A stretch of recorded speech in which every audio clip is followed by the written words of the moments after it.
Hello, everybody. Welcome back. Let's see if we can do some hair today. Let's see. Let me just share this.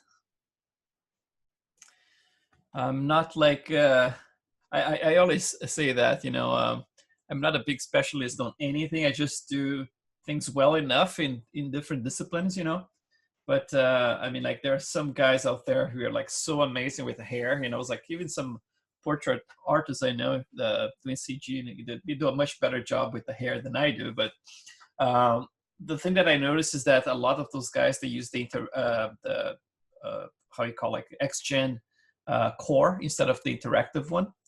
But in some of them, I actually use a combination of both. So I know it's possible to start, for example, something with core and then take it to interactive. I don't use core; I use only interactive, and then there are certain things missing that are in the core and they are not in the interactive, which is a shame. And the thing that happened as well is that seems like the team they had developing XGen at Autodesk seems like they was a little bit disbanded, and seems like the lead left or something like that. And so it seems like it's still kind of like in a kind of like beta version, right? Like there are bugs and all kinds of stuff, but I just have to put this disclaimer out there that the XGen can be very buggy, including like the XGen core as well. XGen core actually has a bigger problem because if you delete history, seems like it screws up the whole thing. And at least like with interactive, I delete history, but I delete the history of the whole scene. Obviously, it's just like anything connected to the head. So, for example, if I need to delete the history for the head, I just edit delete by type and then the history, right? Instead of delete all by type and history. And then that actually, it's like it deletes everything that's like noise, but keeps like all my interactive stuff, all the text gen is still connected. And it's the kind of stuff like just like ZBrush. Over time, that there are bugs, and then you learn how to walk around those bugs. So if you know the traps, then you're kind of safe in a way. But at any time, you can get some weird bug going on. So I would say, like, if you're working with XGen, make sure you're saving your scene, and be aware that it can be buggy. I'm just gonna update you guys on the stuff that I did yesterday, since as soon as you guys left, I did some renders here. Those ones are the first ones after I changed the shader for not the shader, but the color of the iris, because it was looking a little weird the way I had it before. So I removed the textures. Actually, this is I think like there's just one texture plugged now instead of like all the complicated shader networks and everything. Just because when I look at the references of the brown eyes, you saw like that the color is pretty plain, right? Like the lighter eyes have a little bit more stuff going on with them. And since those eyes came originally from my previous model, that's why I had all those ramps and everything, which is cool, it's like to be able to tweak them inside of Maya, right? But in his case, I just needed like some brown eyes, and so I removed a lot of stuff so I can show you what I did for the shader.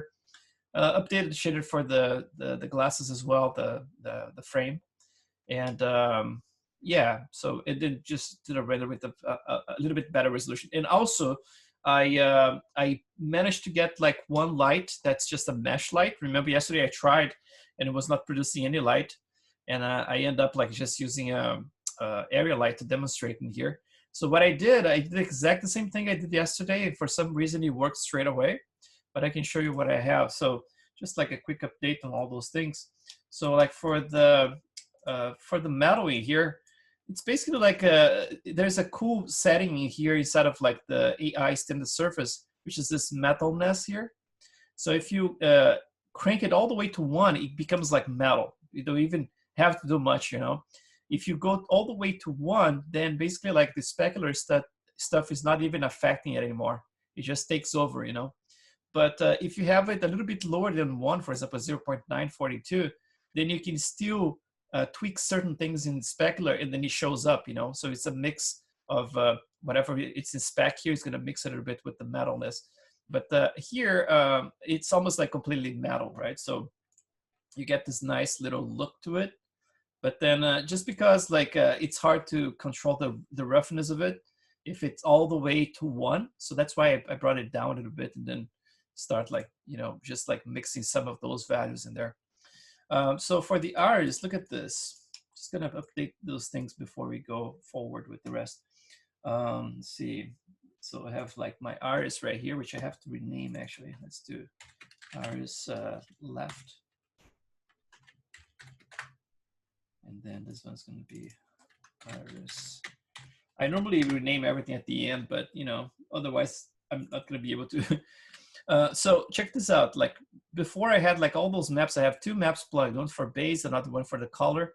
Look what I did. I just removed it completely from here. And the color, I just increased a little bit. I add this slightly like dark brown in here, just for the color itself. And then the weight's at 1 now, and no more maps. And then even here for the subsurface, I don't have a map for the radius, for example. I removed that one. So it's like a plain color like this. Like a, you know, midway, like a, you know, kind of beige or slightly yellow orange. So less of the peach color and more of the orange color for that. And then for the scale, change that one. And then here for the color itself. So basically like I'm using just one map, which is the color, that one that we saw in ZBrush, right? This color layer here is super saturated and everything. And then for the color balance, I'm actually offsetting it. So right here in the offset, I'm just adding more brown to it, right? So I'm still using that one, but offset to brown basically. So it has a little bit of variation, but not by much, you know, it's like just a little bit of that. And then the rest is done by a combination of the subsurface scattering mixed with the caustics effect. So you get this nice little caustics effect, which illuminates in there, right? And then, so for the caustics, I used this lighting here, which is basically what I did yesterday, but this time around it worked. So I started by creating I had my area light before. It was bigger. It was bigger and around here. And then at first I started with this just to see the intensity. So I kept using that one that I created yesterday. I just made it smaller like this. And exposure at 12, I was getting exactly the same result. So I actually created a plane, moved around in here, lined like almost perfectly, pretty close to it, and then converted, same thing, like light, and then mesh light. So mesh light, right? Clicked on that. And then for the properties, I just matched what I had for my area light, which is 12 here. And then added 3 samples, and then that's about it. So with that, when you switch between the two lights, you can barely see any difference when it comes like to the illumination itself. It looks basically the same. The difference is that you get more of the caustics effect, right? So that's why I'm using that type of light right there. Just get some more caustics like that. And the reason why I made it a little bit smaller is just to get a little sharper shadows, right? Before it was a little bit more fuzzy like that. And then this is the difference between like this. Oh, this is already the new one. Yeah, I don't think I have saved the other one. It was more fuzzy before. But this one I think looks nice, you know, overall. And this is like the adjustment that we did yesterday. Remember, I removed a lot of the saturation from the subsurface scattering. So I'm still getting the little red tint, but without screaming too much. So my settings for the skin, just an update here for you as well. So I'm using 125 here now for the scale. And then for the radius, I changed the color so it looks more like this now. So those are the values: 20.998, 0.295, and then 0.854. If I go to RGB 0 to 1, looks like this: 0.854, 0.69, 0.60, basically, right? So it's kind of like, remember in the past I would bring this one down, so it would be like 800, 0.800, 0.600, 0.400. So I'm actually bringing this more towards this side here now. And then that's actually, you know, if you go to the HSV here, you see how much I desaturated this slide here, right? From here all the way down, and more towards yellow than peach, right?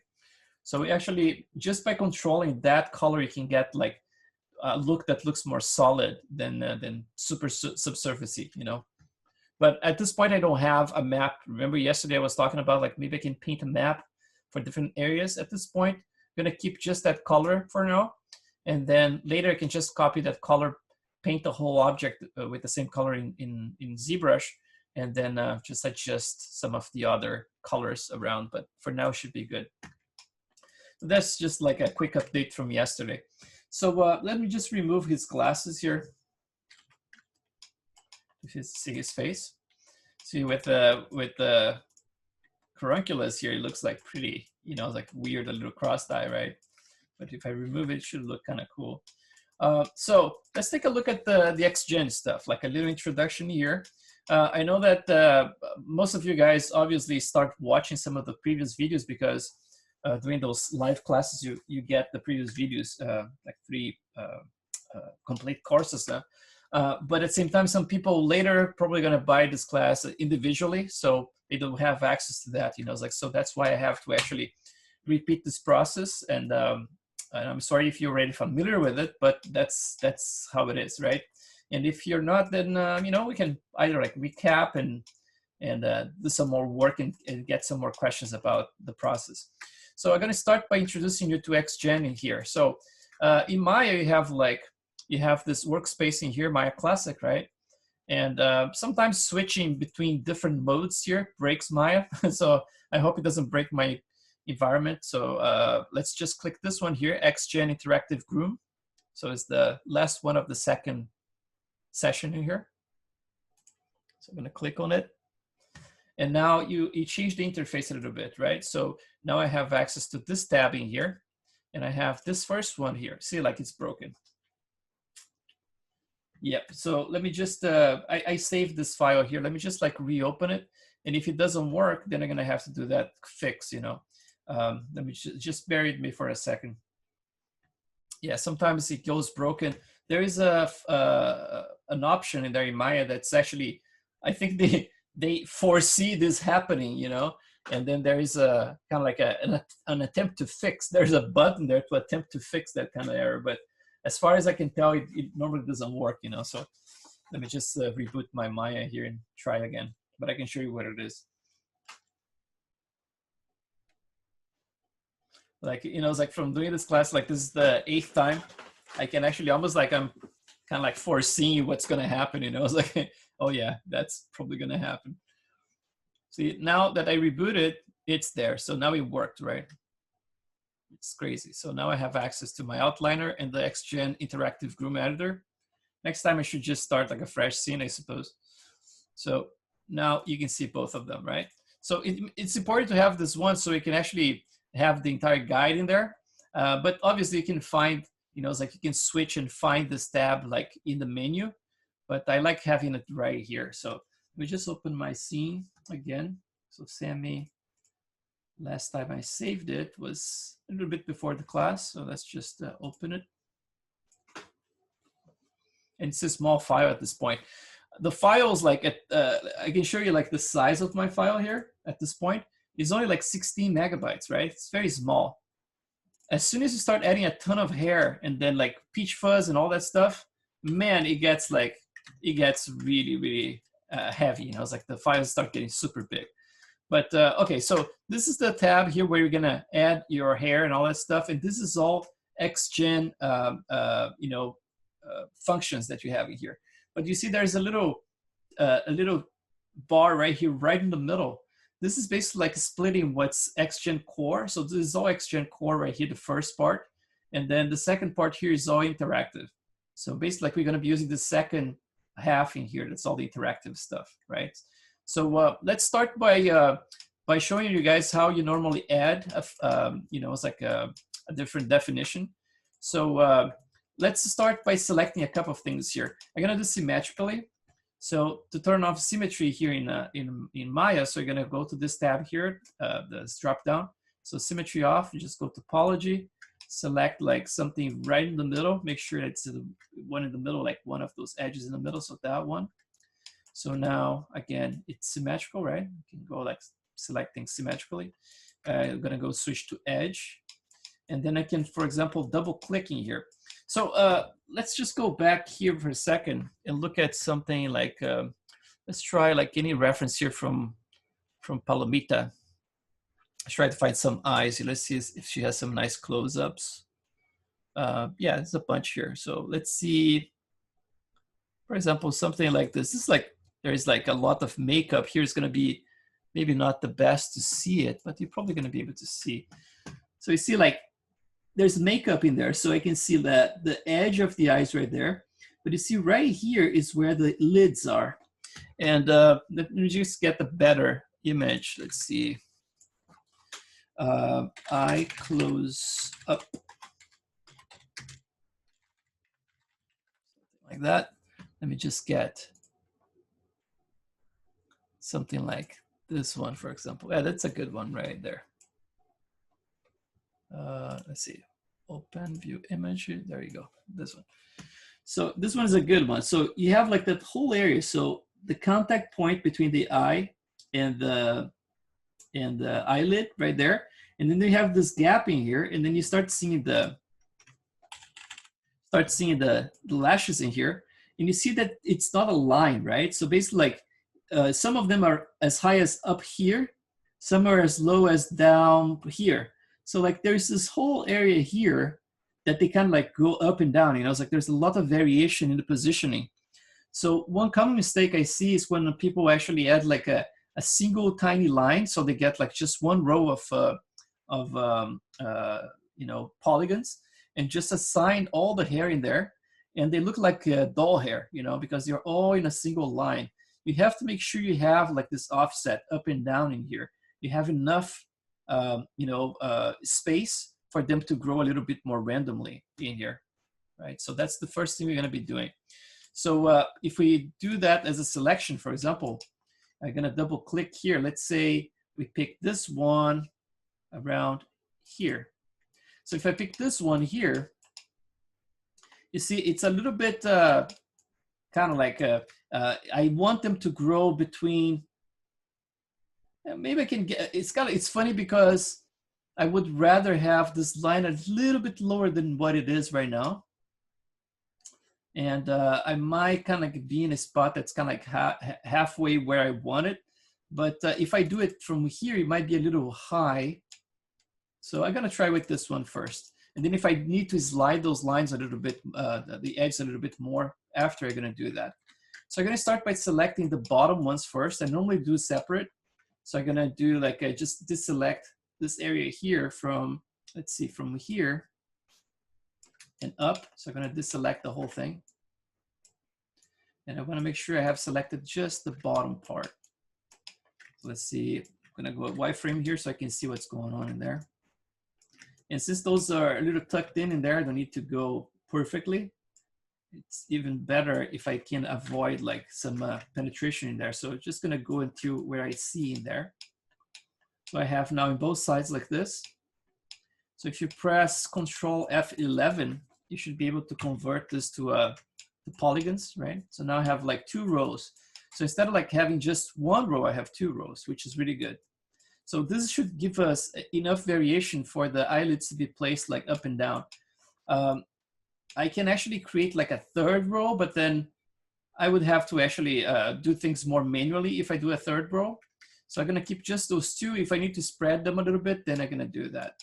So let's do this. So now I have like both selected. One thing you can Google now, you can say, for example, number of eyelashes in human eye, right? It's gonna be, the bottom part's gonna be double, half the amount you have at the top. So basically like 75 to 100 hairs. It's like, that's basically what they see. It's say here per eyelid, right? Per each one, 75 down and then 150 up. Or about like 200 to proportion, like 200 on top and then 100 down there.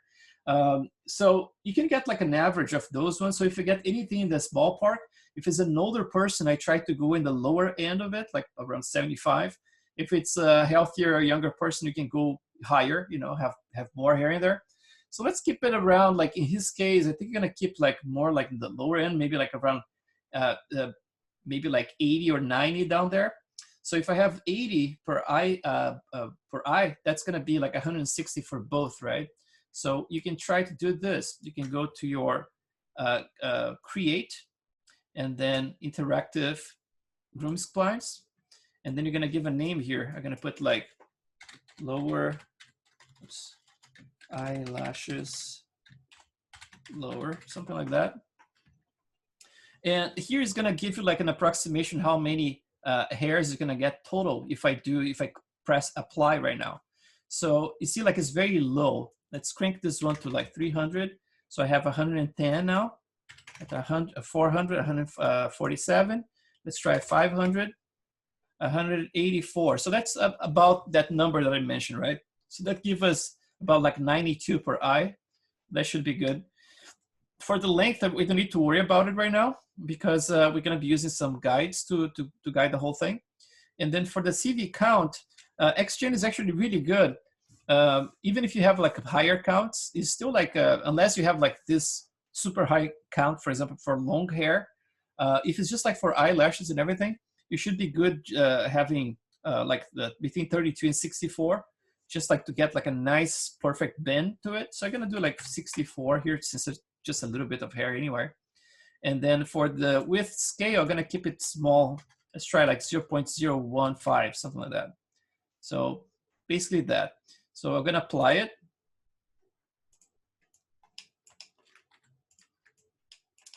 And nothing happened.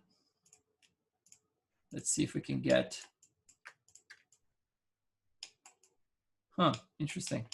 Okay, so let's try to assign this to see if we can get them to show, unless I have something else that's not showing here. Let's see. No, I have everything. For some reason, it didn't work. Let's try, I'm gonna just assign some hair here in a random area, just to see if it's working, if it's just a matter of like the amount of polygons I have in there. So let's try to assign something here. Let's do another one, create interactive. Let's see, test, and then just apply it. Maybe it's too thin. Let's try. Let's see if we can get this to work with, if it's too thin or not. With scale, nope, it's not showing, man. Well, or maybe it's just the scale that's too small. Let's just do that thing. Let's do add the curves in here so we can actually see if it's working or not. So let's go to add the curves in here. You're gonna do something a little different. So you're gonna go to the stop modifier here. So we click the top modifier. This is just a test, so ignore it for now. And then you're gonna do add modifier, and you can just say guide. Right. So now I'm gonna have this one here. So you click the guide itself, and then you're gonna go here, input guide, and you're gonna see create.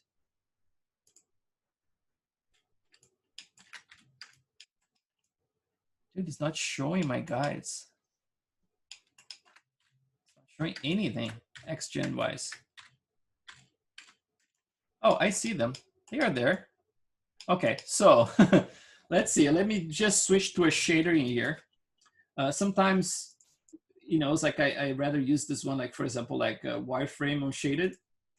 If I do this way, at least I can see things in there. They might be super thin at this point. So let's do this. Let's delete this one. So I have the hair in there, and then I have my guides, which are not showing just yet, right? Sometimes what happens is that when you assign the guides with automatic, like by clicking this input create in here, so I'm gonna just delete it and do it again. So I click guides and then create. When you do that, sometimes it pops, it shows a bunch of them automatically, but because it's so thin in here, this whole area, it's probably not doing it. And then in this case here, we are actually lucky because we can just place them manually.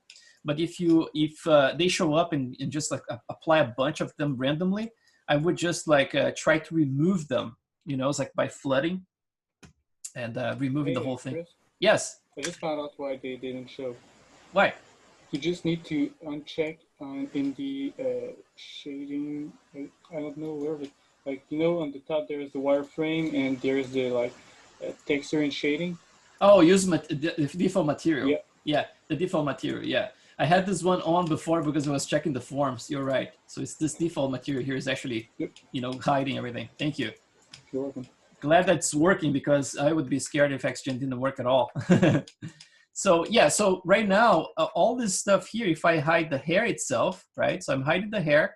it just shows me that I don't see any guide. I don't have any guide assigned to it.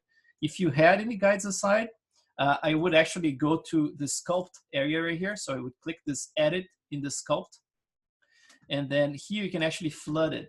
So you would just go to, for example, like this is the density tool. So the density tool is one that I would not, you know, tell you guys to use manually to paint anything, because it can really break like the whole thing. You know, it's like if you try to interactively just remove the density in certain areas. So I try to avoid this one as like the plague.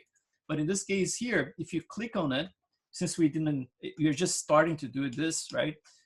You're still safe to do that. So if you click the sculpting here and then press edit, you can go to your tool settings. And then here you have like increase for the operation. You can switch to set. And when you do set, you can do like a value of 0, for example, right? And then you can just do like a flood. And then that basically eliminates everything. And then you're gonna be completely bald in there, and you can just like place the guides manually from that point on. But in this case here, we don't have any guides just yet, so it's gonna be easy for us to work with it. So I'm just gonna go back for a second in here. You see, when we created interactive groom splines first, we created the stop node in here, right? And originally we didn't have this guide right here, right? All we had was just a sculpt node with the edit clicked in it like that. So at this point here, what happens if I sculpt the hair itself? You can totally sculpt them without using any guides or anything like that. It's you know, very easy to do. You can just grab like any of those tools and just pull it around. I'm not going to do it because I'm afraid of like undoing too much and breaking things. But at this point, you can do actually using this one. But what we did next was to click the stop node and add a modifier, and that was the guide, right? And then he created this guide. And then from this point, we click the guide, and then we input guide, we just press create, and then we create this other subsystem in here. So what happens is like this. This is basically the top node that has everything inside of it. So it has its own sculpt layer, which is this one here. But when you create a guide modifier, it creates its own subset. So basically, like it has another subset right here inside of it. So that means you can add like lots of different modifiers, and basically like it treats the guides as if they were hairs themselves. So you can add, for example, a modifier to make them curly, just the guides, you know, or anything else. I mean, like you can add like some, you know, it's like all those guys here, for example, like add some clump, right? Like some noise, everything in the inside into the splines themselves, right? Like the guides themselves. And then when you go outside here, anything that you add in terms of modifiers is going to affect the hair itself, and they're independent. So at any time you can hide just the guides or hide just the hair, right? By clicking those nodes in here. So since we don't have the guides just yet, so let's add some of them. Let's just click the stop node here first, and then I'm going to reduce the width scale. So this is going to be the actual hair in there, right? So I'm going to start that number I put first, so 0.016 for a decent number in there. And then let's add some guides. So I'm going to click the guide. This is the part that's a little confusing. You know, it's like every time you want to change the guides, you have to remember every time to click the edit within this subsystem in here. Every time you want to sculpt the hair itself, not the guide, you have to remember to click this, either click this one or add another modifier sculpt, and then click that one, the edit for that one. This gets confusing, you know, it's like you have to remember you're sculpting a guide if you have this edit in here, and then if you have this edit on, then you're sculpting the hair itself, right?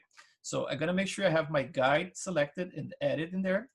And then now I can click this second button right here. It says place tool, right? So I'm gonna go place tool. Under the tool settings in here, you're gonna see there's a bunch of different settings. And then this one has symmetry. I'm gonna be using symmetry off for now. But in theory, you could, for example, do like based on the object X, and then you see like it's all symmetrical right now, right?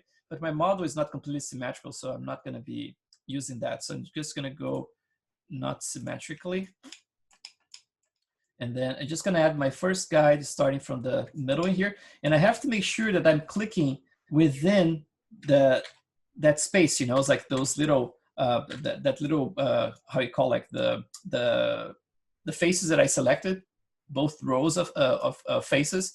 If I click anywhere outside of those faces, it's not going to work at all.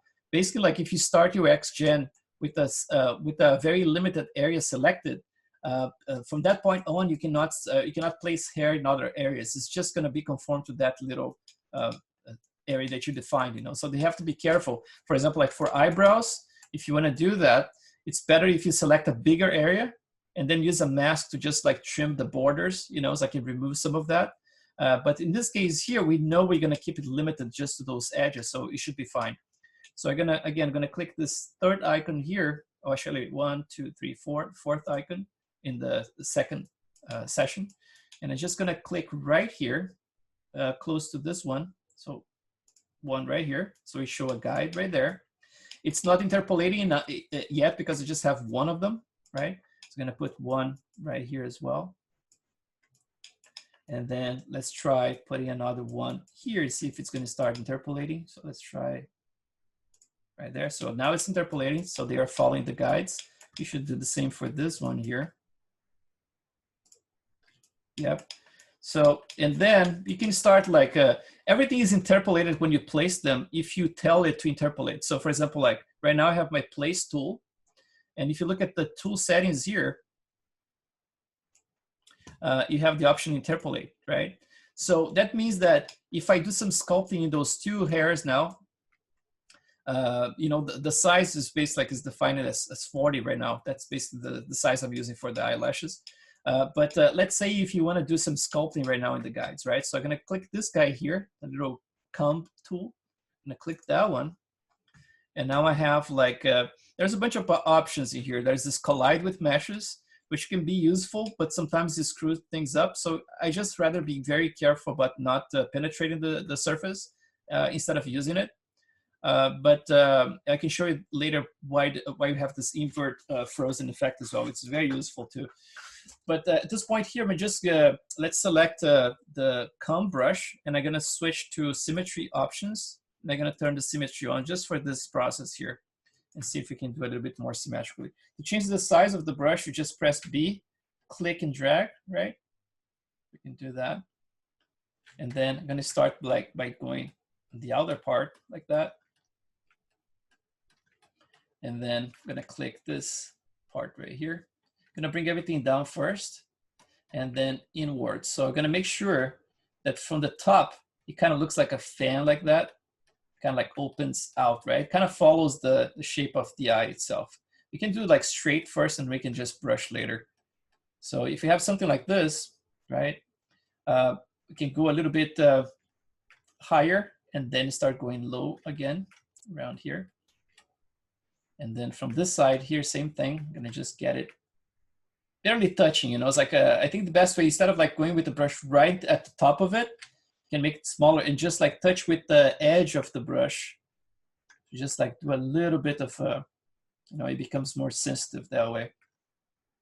And then you can go like right around here and then pull it up a little bit, just at the closer to the root.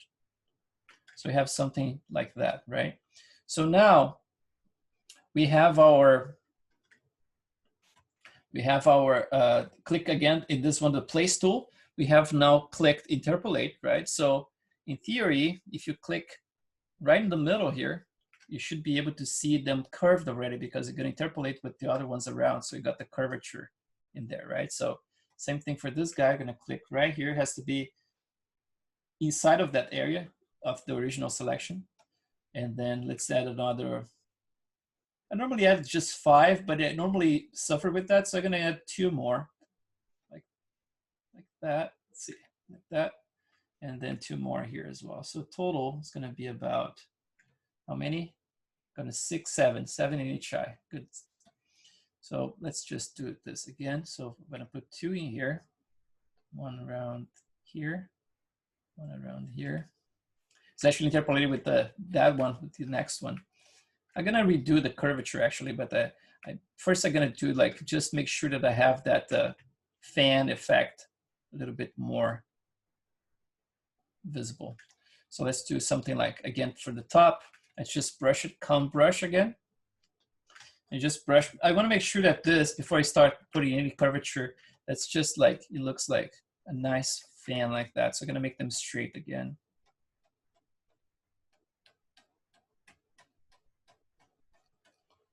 Looks very like doll-like, right? Well, something like that.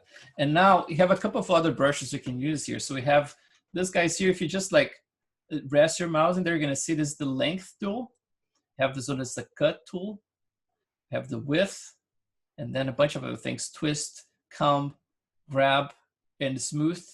I have like some noise as well. And then you have a clump brush, part tool, and this is very useful, the freeze tool, I'm gonna show you later, and the select tool.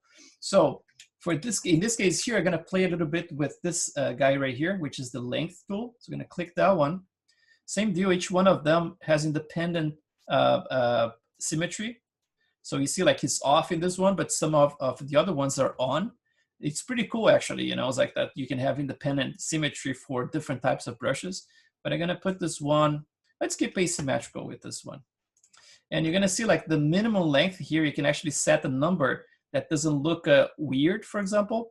Let's see if I do like a maximum length and the minimum length with the same number, look what's gonna happen. You basically trim to a very specific number, right? So if I do this again, let's try to undo it, see if it doesn't screw up. Let's try with 400, 0.400 like that, and then flood. So it gets like a nice, it kind of like chops right in the same length. Very, very nice. Let's try, I think starting with 600 would be better. Let's try like that. So now they're all even, right? They have the same length and everything. It's normally like the eyelashes, they're normally like longer than we imagine.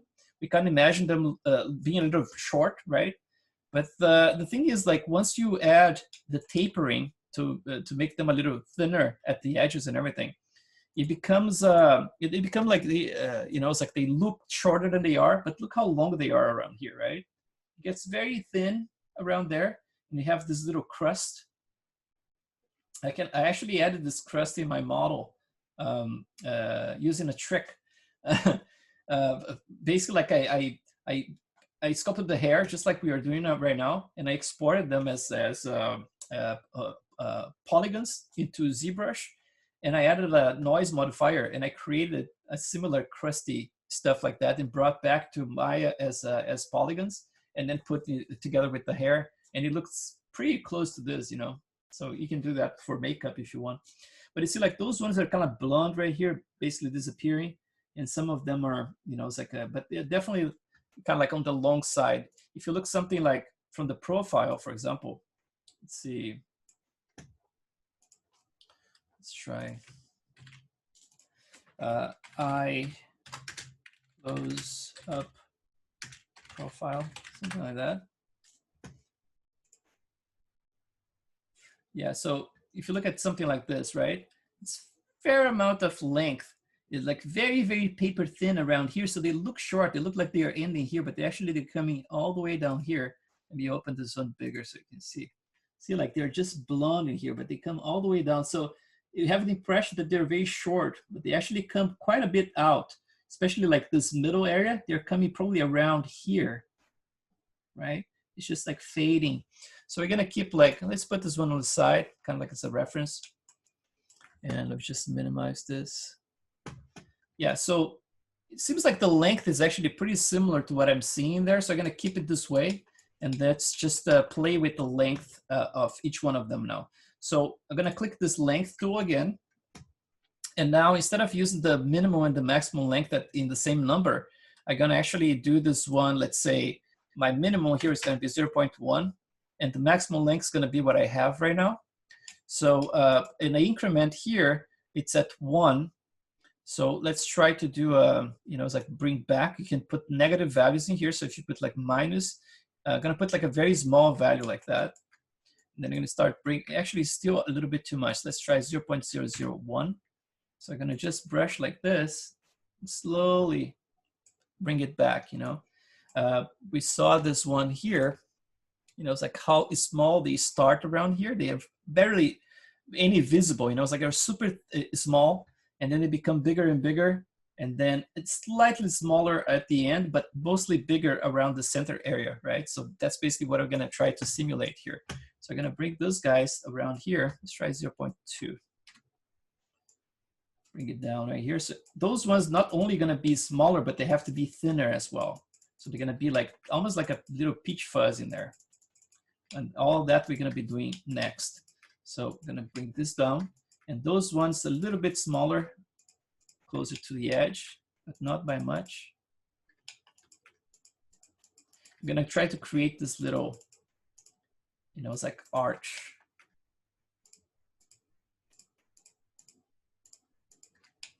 Around there, something like that. So even smaller around here. Let's get a little smaller. Just little tweaks here and there. So now we have a nice little length in there, so we can start actually painting the arches. You know, it's like creating the curvature. So like I said before, if you can hide or unhide just the guides or just the hair. So if you click the top, you hide just the hair. If you click this one, you hide just the guides. So you can actually hide and unhide each one of them, right? So I'm gonna keep just the guides on for now. Actually, let's keep both. It's like it's not a lot of hair to deal with. So I'm gonna click my comb brush again, this one, and I have my symmetry on. So I'm gonna do the same thing again. I'm gonna try to make the curvature from a side like this instead of like something more like this. You know, it's like try to be like, it's kind of like facing the side of the hair, because I want to make sure that the curvature looks correct. Otherwise, when you start bending things this way, it starts to look funny, you know, when you render. So I have to make sure that everything is bending downwards. So I'm gonna do like from the side in here, let's just go a little bit bigger, and then make sure that things are bending down. So I'm gonna rotate my camera as I go here. Get a little bit more of that look. And then let's get from like a smaller brush, let's see, something like that. Right now we're just like, we are blocking everything, right? It's like it's not like it's gonna look realistic or anything, because we're just starting to add like the basic curvature. And then around here, I'm gonna bring them slightly up, closer to the root again, slightly up. And then around here as well. If they're looking a little funny, in terms of it's being hard to see, for example, the with all the thickness that you have, there's a lot of thickness going on in there. You can actually do something like, just get this guys to bend from here. You can actually tweak the thickness, just like I did with the hair itself. Remember, like in the attribute editor, I went to 0.016. You can click the guide. You can make the guides thinner as well if it's bothering you to see like those big chunks. So I can actually do that and adjust it. So I started to see that those ones outside in here, I can actually make those guys here maybe a little bit bigger. Let's try. With control, you can actually reverse it, right? So control, just to grow them back, and then not using any control, then you basically can shrink things again. I'm gonna go around there, here. And then let's go back in here and try to pull up some of them again. So close to the root. Go up before it goes down. And then I'm gonna bring this area lower again. One thing to avoid is this, you know, it's like to create this kind of like S curves, because we wanna make sure that we're having a lot of the variation by using like some clamp modifier and things like that, but without having a lot of undulation happening in the guides themselves, you know. Now, what happens is that for everything in XGen, the guides can be just like a very first step for the whole groom. So basically, like if you have the guides here, right? So using that same logic that I was mentioning before. So if you have like the guides, which it's its own system, it has its own sculpt tool and everything. If I go, for example, like to this one, like the top node, which is the hair itself, right? And I add a modifier here, for example, like a sculpt modifier. If I click this on to expand it, now if I sculpt anything, I'm not sculpting the guide anymore. I click this edit here, which is inside of the new sculpt. Now I'm actually affecting the hair itself, right? So basically, like, this is a sculpt layer on top of the guides. So basically like the hierarchy is following it here, right? So this is on top of the guide, so it's affecting the hair itself. And then you have this control here, which basically like you can mix things together, right? So you can create some sculpt on top of the guides and then mix back to it, right? But in this case here, I'm just gonna delete it. Oh no, no, no, no, no. Did I delete the whole thing? No, let's see. Delete sculpt. Okay, now I guess it worked. I hope it didn't break, you know, because sometimes you do something like that, it disconnects after you do the undo. That's why you know, it's like I'm so afraid to undo things with XGen. But I think I had something else selected in there. But so we are back in the game here. Just like to show that, you know, you can be stupid. Like, no, just to show that you can actually have an independent control over the guides and also the sculpt itself with of the hair itself, right? So now we have them kind of like in the shape that we want in here. Like very simple, doesn't look like hair just yet, right? So I can hide my guides and I can just start to look at those guys like visually. Let's try to find out like the thickness, right? Normally the bottom ones are much thinner than the top ones. So let's do a couple of things here first. Let's go to the, let's assign a shader here first. So let's go to the hyper shade.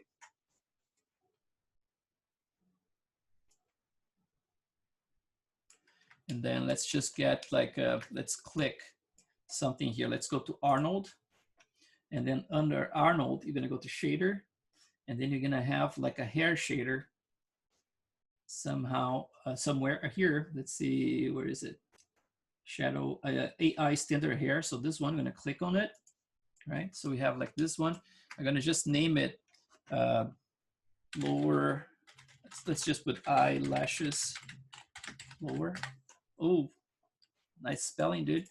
Lower, right? And then you're gonna notice that by default, when you assign XGen, you get this ugly color in there that's basically like a Maya material. So anytime you want to see what material that is, you can just click, for example, the eyelashes themselves, the top node in here. And if you can keep going here all the way to the end, you're going to see there's a hair physical shader in there, right? So what happens is this. So if you click this top node, you should be able to just click this one and assign to it. But sometimes there is a bug that happens, just the disclaimer, and it doesn't assign it. So basically like this becomes locked in there. It doesn't work, right? Like, so one thing you can do when that happens, you can just click the hair physical shader, which is the last node in here, click select, and then press delete. So now it doesn't have any in there, right? So now it's like plain, it's just gray like that. So you can just click that again, and now you can actually just right click and then assign material. And in that case, it should work. So now you have the eyelash lower assigned and they're black in there, right? So just in case if it happens to you. Another thing we can do here is turn on the anti-alias for the screen so it's nicer to see with the finer detail. So I'm gonna go to render viewport, just click this option box. Let's go to my anti-alias here. And then smooth wireframe, multi-sampling, and even crank like to 16 here. So like looks nice and smooth now. It's nicer to see in the viewport like that. So now we have a basic shader assigned, which you're gonna be tweaking later. But it's good to see this type of thing, you know, it's like you can see the root in there. It's like kind of like there is a little up and down going on here, right? Instead of like the dull stuff that I mentioned before, now there's a little bit more offset in there. So let's go click this top node again. Let's go to the main modifier here. Let's bring it down. The lower one's gonna be thinner than the top one. So I'm gonna start by bringing this down. So I have like a 0.008 at this point. And then you have a couple of options. So you have the taper here. That's gonna tape the tip of them to make it more natural like that, right? Now, if you wanna have more control, sometimes instead of using that one, you can actually use a curve like this. So you have this curve, and this is the root, right? So it's affecting the root, and this one is affecting the tip. What you can do, you can switch from linear to spline for both of them, like that. And now I can actually, for example, like what I like to do is to create a little bit, reduce the thickness of the root. I know it's not maybe like physically accurate, but it produces a better result, in my opinion, you know, when you have something like this. So you kind of like, you start with it a little bit thinner, and then you bring it up. And then you can tweak this curve as much as you want, you know, like to make more of a tapering like that. You know, it's like if you want to do something crazy, like add like thickness variation, look at that, you can do that as well. So you see like there's no like thickness variation in there, right? So that's possible to do as well with the curve. But in this case here, let's just do keep it simple.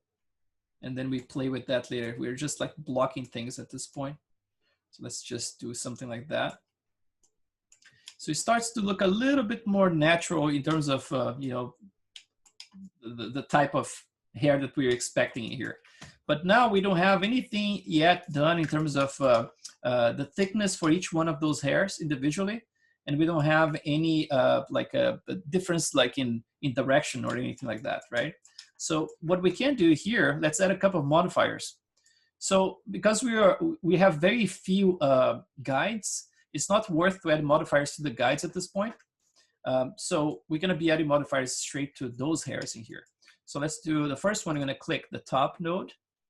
Make sure you don't have guide selected, because otherwise you add the modifier to the guide instead of the actual hair. I'm going to add a modifier here. The first one we can start maybe with the noise. So the noise, as you can tell in there, it kind of like it starts a little broad. But and everything that every time you add a new modifier, you have a way to click the modifier here, or in here is going to accumulate in those little tabs. So you can either do here or there, right? And then you're going to see there is a frequency here that you can increase to get that type of effect, right? So you can keep it very low if you want to do something more broad like that. You have the magnitude, that's how much it's going to spread. And then if you do something like this, you see like it's starting to stretch them and become like super big. You can actually have this slide here, preserve length dialed all the way. So you actually, you make sure that it never changes, like the length, right? So I'm gonna bring back the magnitude in here. So I'm gonna add just a little bit of variation like that, not much. So some magnitude. This one I don't need to get something like super, you know, scraggly like that. So I'm gonna keep it very low, like low frequency. And then correlation, this one actually sometimes produce some interesting results, you know, it's like if you start playing with it, not going too high, but you know, it's like maybe something around here. And because I have both in the same description, right? Like now it's affecting both of the eyelids. So that's like the beginning of it. So it's just with a little tweaking the profile of the hair plus the noise, you start to see something starting to happen, right? And now I'm gonna keep tweaking this noise, but at the same time, I'm gonna add another modifier here. So the modifier I'm gonna add is gonna be the clump. And by default, it's gonna do something very weird like that, right? It has like 1, 2, 3, 4, 5 points in there. So if you look at the clump here, the first thing you're gonna have to change is like this. Look, there's a clump randomness and density. So if you crank this one, let's say like from 1, let's put 5. So you got more of those guys now, right? 5 of them. If you keep going higher and higher, you're gonna start seeing more and more of that. So you can do like something crazy like 100 here. So you have a bunch of them like that. But if you just simply leave it like that, it's never gonna look too natural, right? I can actually do more than that. Let's try 200, let's see if it gets too much. It gets a little bit better like that. But there is one thing that I use normally. It's a combination of having one clump like this combined with the negative effect. So you see like the effect here is at 1, but if you bring down to minus, you start seeing something kind of interesting, you know, it's like you start seeing them changing direction and then kind of going the opposite way.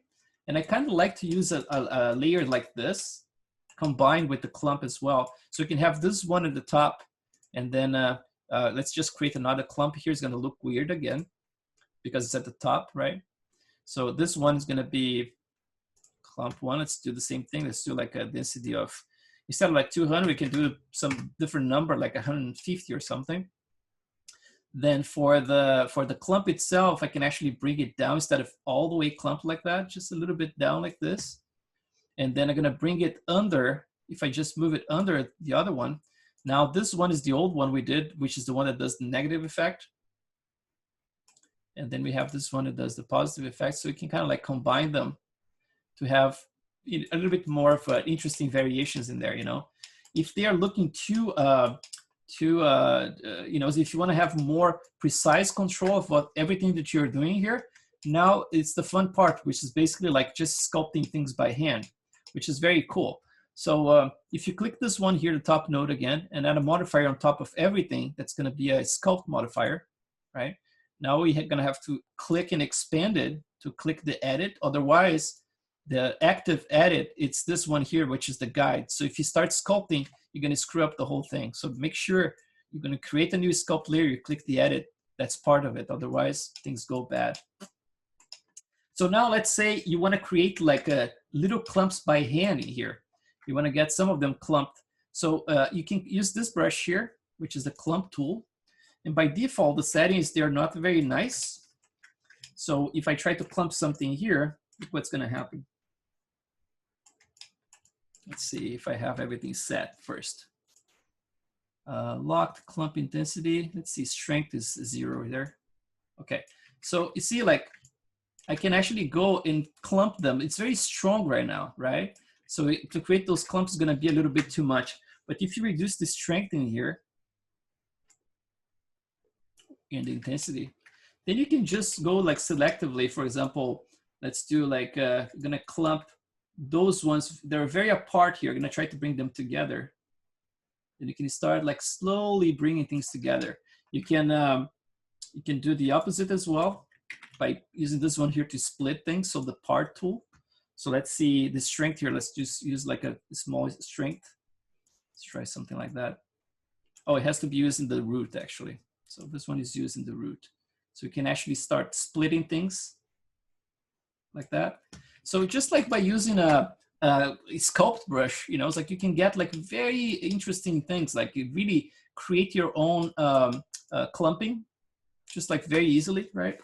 But yeah, at this point here, I'm kind of okay with the way it looks. I just need a little bit more of probably like a little bit more noise. So you can keep adding as many modifiers as you want. And every time you add a new one, it's going to be to the top. And then that one is going to influence everything that's below it. So it follows a hierarchy. So I'm going to add like another noise in here. And this one here, let's see if you can do like a frequency, magnitude, something like that. Preserve length. I can actually move a little bit down so you can actually exaggerate in certain areas. The noise is going to create more variation for the length. So I can actually, let's see, something like that. Let's see if without the preserved length, something like that. So now we have, you know, looks okay-ish. So what we can do now, we can play with the thickness.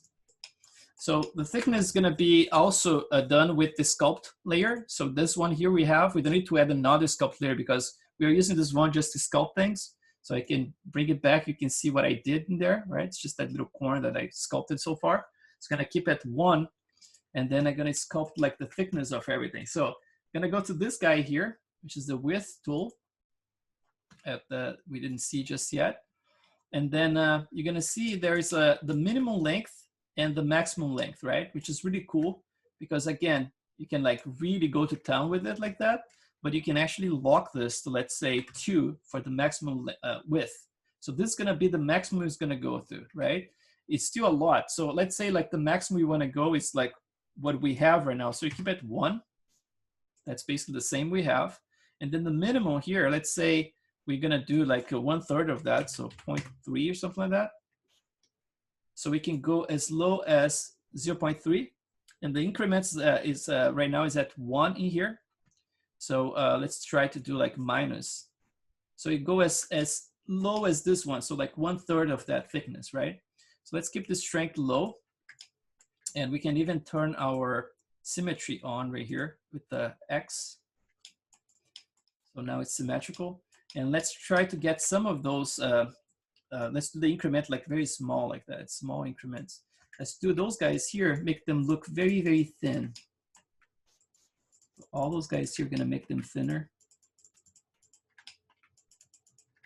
All the way around maybe those ones here. And then those ones you can make a little thinner, but not much. And then those ones going to be thicker around here. So I can keep playing with you know, sculpting if I need to. Since this is the sculpt layer, I'm sculpting the hair itself and not the guides anymore, right? But I can do, for example, like a bigger brush like that. You see, when I moved in here, one of them got a little broken right there. See, like there's a little bit of noise that happened with this. Because what's happening here, I'm kind of fighting the noise modifiers that are underneath. So basically, like, this is countering what's underneath, right?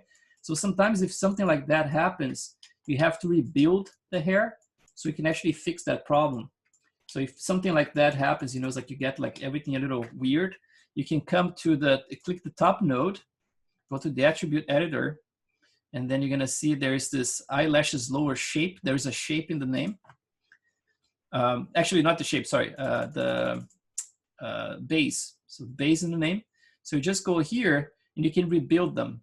So if you click a bunch of times, like rebuild, 1, 2, 3, 4 times, it's like it normally gets rid of all the crazy, like super scraggly stuff. So you can, at any time, if you run into trouble, you can always rebuild it, you know.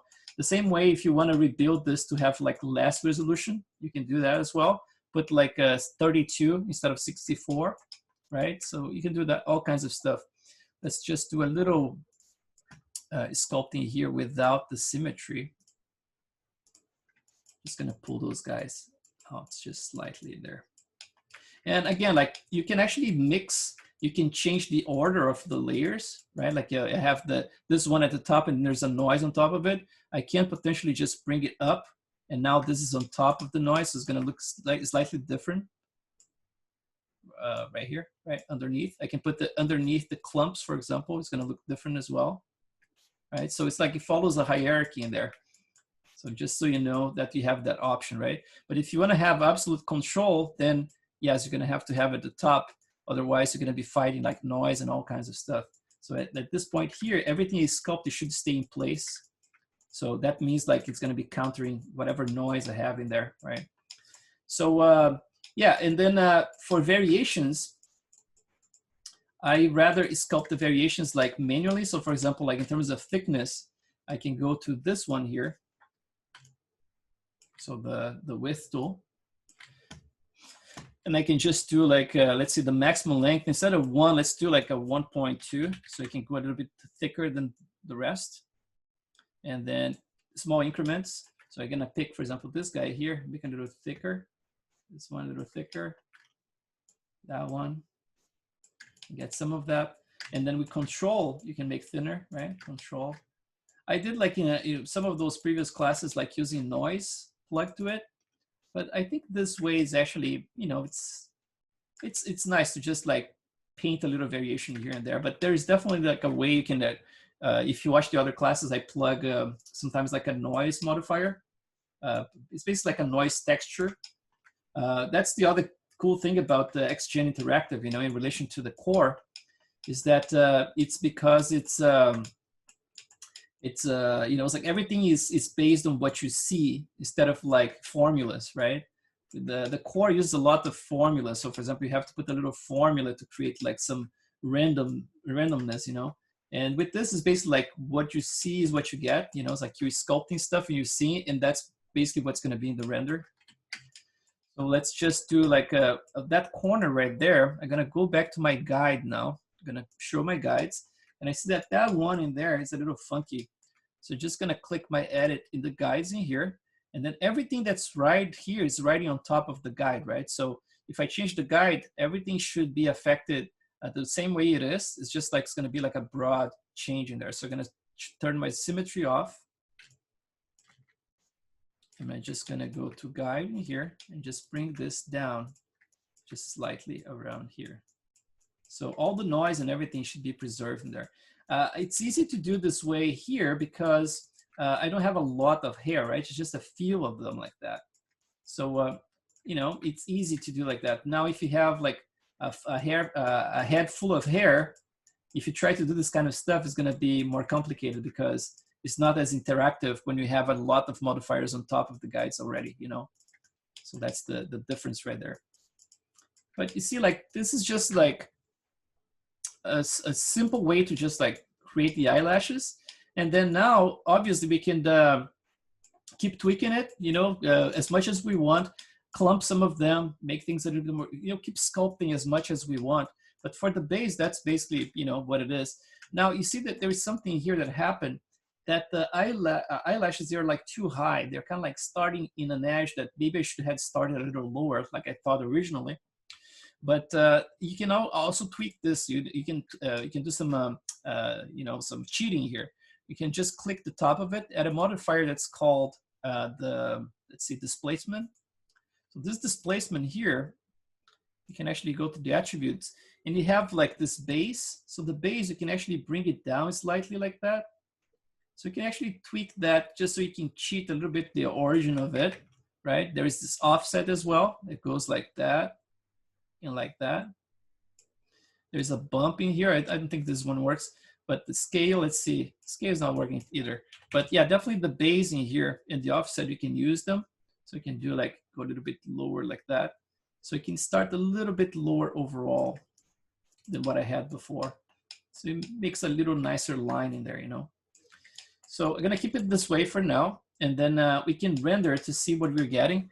The thing is, like, try to avoid using like pure black for the eyelashes when you do like renders, because sometimes it looks weird, you know. It's like, so I try to keep it more like a kind of like a brownish color overall.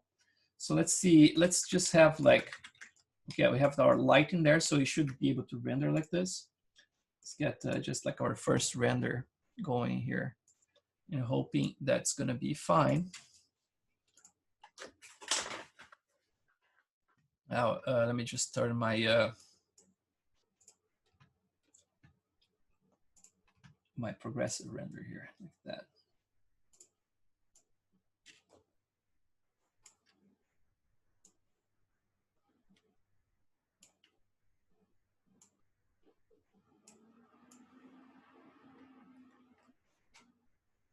Okay, let's just get this around here.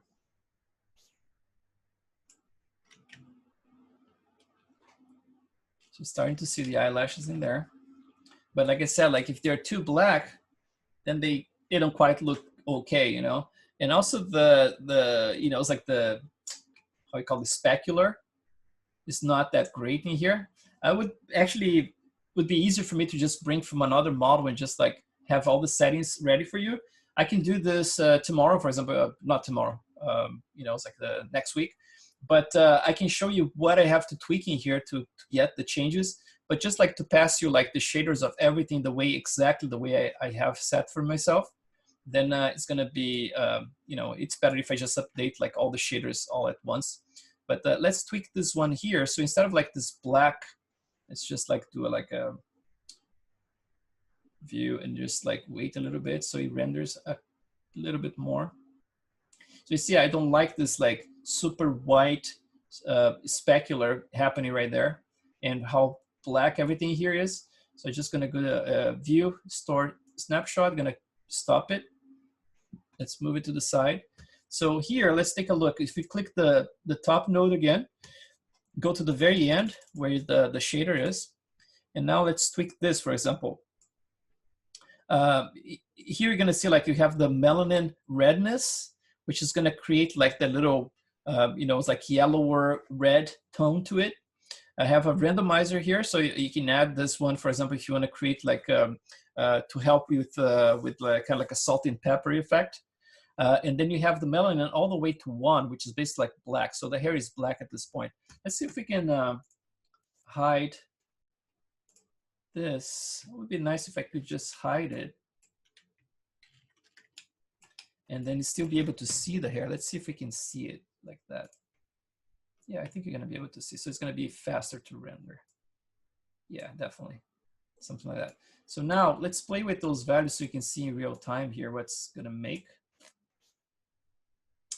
Before I do anything else, let me just save the scene, right? We went far enough with XGen not saving. So I don't want to take the risk here to lose work. So let's do like 18. Right. So now let's just click on it again, this one. And then the last one here, lower. So take a look. So right now we have this completely black. Let's just save here a snapshot for reference. And then we're gonna do, let's just like play with the melanin on the fly here. So with the melanin, if I bring it down, you're gonna see getting wider and wider. So at this point here, it's kind of like, you know, it's like a little bit more brown, right? And then here is completely white. So basically like removing the melanin for the whole thing, right? So if I click, yeah, and then there's the redness in here as well. So if I have something right in the middle here, you see like it's still a little bit red, kind of like a brown red. If I bring this down, now it changes to a more solid, you know, color. If I go all the way up, then it's gonna be really red hair, kind of, you know, it's like very reddish. So I'm gonna keep this one down all the way. And then I'm just gonna play with the melanin. So something like halfway in here, you see how dark they are? Still very dark, but they're not black, you know? And I like to use something like this, you know, it's like the melanin lower than 1. Now for this, for the roughness, by default, the index of refraction is like 1.55 in here. See how bright they are in there? So I'm gonna bring this down to 1.1 or something like that. Let's see. So now it's a little bit more discrete, right? Like the speck is not like super broad, you know, and weird. So I like to keep it down like that. And then there are a couple of things, for example, like there's this base color and then there's the base in here. So base, like if I bring it down all the way, this is gonna be black, right? And if I bring it up, then it's gonna be, this color is gonna be influencing whatever is in there. So it's gonna be more towards like the brown that I mentioned. But if I pick a color that's a very weird color here, for example, something like this, see, it's starting to influence that. So if I crank the melanin in here all the way, oh, actually down all the way, so that color is gonna influence the color of the hair, right? So you can like artificially do like, okay, so the base of the hair, instead of like being white, the base now is, you know, green, right? And then from that point on, if you increase melanin, it should get darker and darker again, right? But the base is gonna be that color that you define. So human hair is gonna be, the base is gonna be white, right? Because if you lose coloration, it's gonna go white. That's basically what I'm doing. But for like a fantasy character, something more creative, you know, it's like you can play with that. For the specular, I think I'm gonna keep it even a little bit lower than that. So let's do 1.05, something like that. I don't want a lot of speck in there, you know. And then for the color itself, I'm gonna keep the melanin around what, like 550, something like that. So it's dark enough, but kind of like a dark brown. So let's say like I'm happy with that now. So I can just actually switch back to, you know, to the rest of the stuff. There are ways, for example, for you to plug, like you see the melanin here, I can actually play with this value. I don't know if it's gonna work here, but let's try something. Let's do like if you plug a gradient map was supposed to actually be able like to drive like the color from root to tip. So let's see what happens if I add that to the melanin color here. Let's do a map here. Let's see if I add a ramp from Maya, right? Let's see what the V ramp does in here. So the V ramp, let's see if that's the one. Is it V or U? We can see by, let's just put like some crazy color here. Let's do like this pink all the way to green, for example. And then let's bring them pretty close together like that so you can see the transition between the two. So I think it's V, so let's try V ramp. Actually, this is not gonna influence because it has to be black and white because it's just the melanin. I forgot about that. So yeah, so in this case here, it's gonna have to be black and white for us to see. So basically like I'm seeing here, it's like black at the tips. And then let's see if that's correct. Like you, yeah, it seems like it's the V ramp. I don't remember exactly, but it seems like it's the V ramp. So like in that case, I'm gonna be affecting just the tips in here with the black. Let's get another shot from a different angle here just to confirm. So now what I have to do is basically like reverse that, right? I want that to affect the opposite direction. So it's gonna go like from black to white. So it starts dark and then gets kind of like a, you know, thin and then transparent at the tips, right? It gets a little bit more white. I can do that. So I can actually bring this one down to create like some in-betweens. So this one is the black is basically what I'm doing white here. So this one is going to be the one we're going to be bringing a little bit towards black. It's going to have a little bit less melanin in there, and this one here as well.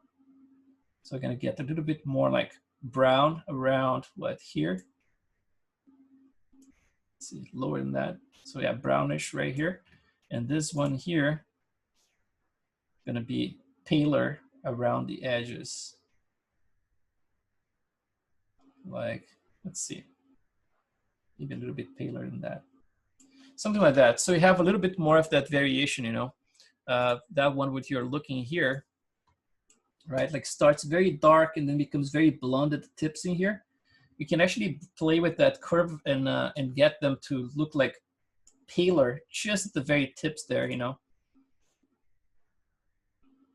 Let's see, something like that, and then bring it closer to the tips. Let's see.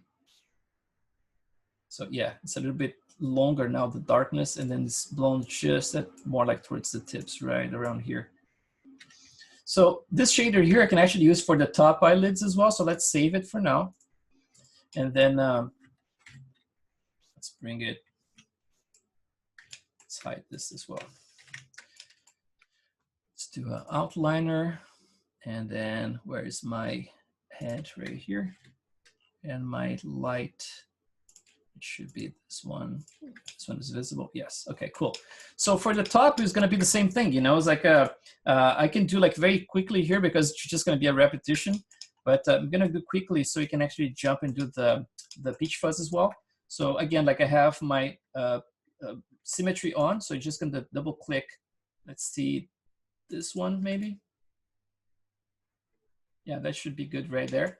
And then I'm going to do the same thing. I'm going to deselect the bottom part all the way around here. And then see from the inside, make sure I don't have anything there. So just get that little buffer out. And then that's it. So same thing, I'm going to press Control F11 to just select 2 edges. If you want to go 3 edges, up to you, you know, 2 edges should be fine. So we went like a 90 and 90 down there. So let's do like 180 and 180. So it should be like 360 for the top. So I'm gonna do like create interactive. That's gonna be eyelashes, upper, something like that. And then I said like 360, right? So 360 would be, let's see. Oh, good guess. 800 density gave me like 360 in there. So length 10115, good enough to start. Okay, let's try that. So the vertex count 64 as well. So got that. So can hide this whole thing here for now. And let's see if this one we get lucky. So it shows the guides here. So so that's not the one. This one here is the one we need. So I'm gonna click this upper. Gonna add a modifier, which is the guide. Gonna click the guide. Gonna click create, right? Got lucky again because it doesn't show anything. Sometimes it just populates with a bunch of random one. That's why you have to flood at this point with the density tool. Just flood with 0, right? But in this case here, is it easier because we just have to place them. So it's just gonna place them. Let's do again. Let's start right around here. Place one guide in here. Where is it? Right here. Edit. So click that one, add one. Another one right around here in the corner. Right around right here. There, there, there, and there. Same for those guys. So let's do it around here. It's interpolating with the other side now. This one. And then right in the middle, another 1, 2. 2. Okay, so let's just brush this whole thing out with symmetry on tool settings. Let's do object. Get everything more symmetrical now. Something that happens here sometimes is that you see like some of them are not being affected in there. So in the attribute editor, actually in the tool settings in here, there's a brush fall off. You have screen in there, and then it has filter back faces. I'm gonna turn off the filter back faces, and now it works. So make sure that you have that unchecked if you wanna, you know, sometimes like it's filtering the hair that's behind it, and it doesn't affect at all, no matter what you do, you know, and sometimes drives you nuts. So look at that one. It didn't catch those guys around there. I didn't get like enough curve to get those ones. I can either like eliminate them later manually, or I could potentially like remove the guide and just like add another one closer, but I could just gonna keep it that one. And we're just gonna eliminate them like with the sculpt layer later. Let's just do this. Make sure we have them a nice length. I'm gonna do it quickly, right? Like you saw the whole process more detailed, so let's try to do something that looks half decent here. Let's just do a length. This one, let's see, symmetry on, and then increment minus.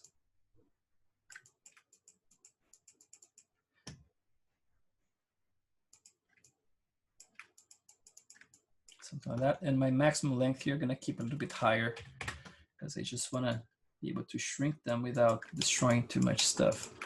Yeah, my symmetry here is actually bothering me. So let's do this. Roll those ones again. Shrink there.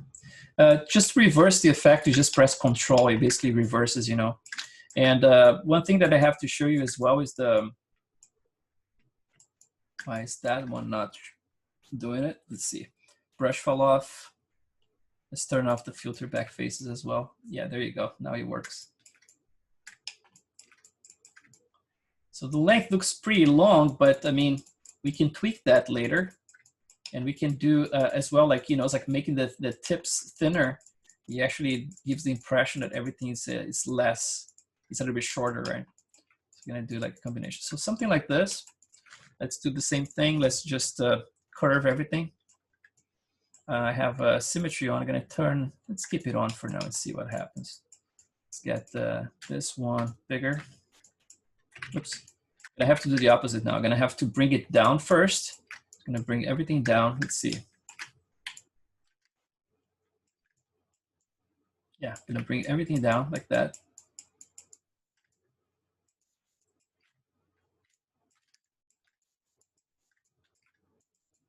Out, so down, out.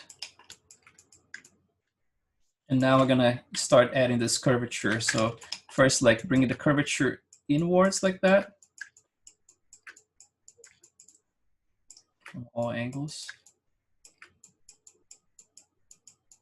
And now let's bring those guys out. So let's do like a bigger brush like that.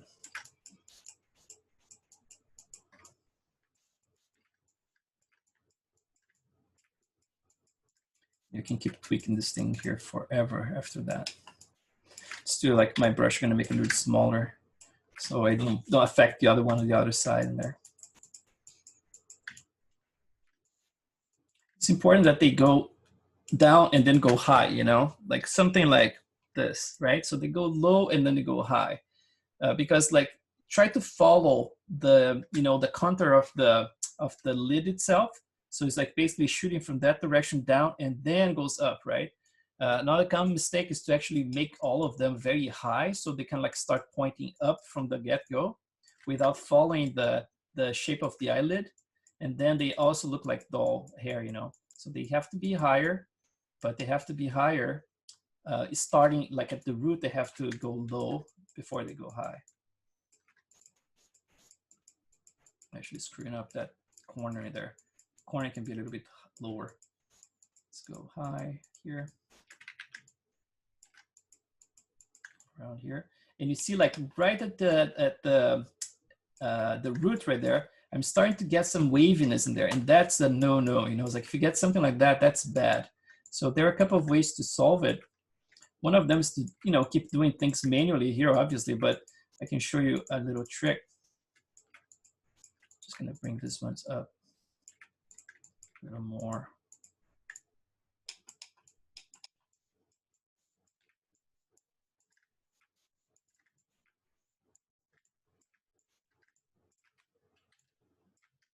I get this guy here. Yeah, so for example, like if it's something that's, you know, it's affecting the root in there that you need to, you know, remove some of that waviness, you can actually go to the smooth, this one here. So basically click the smooth, and by default, it's very strong. So let's see what it does like by default in here. If I just try to use it, actually it's not too bad. Let's try that. I already corrected a bunch of things. I guess I'm gonna have to go higher here. Yeah, so that worked. Let's see this one.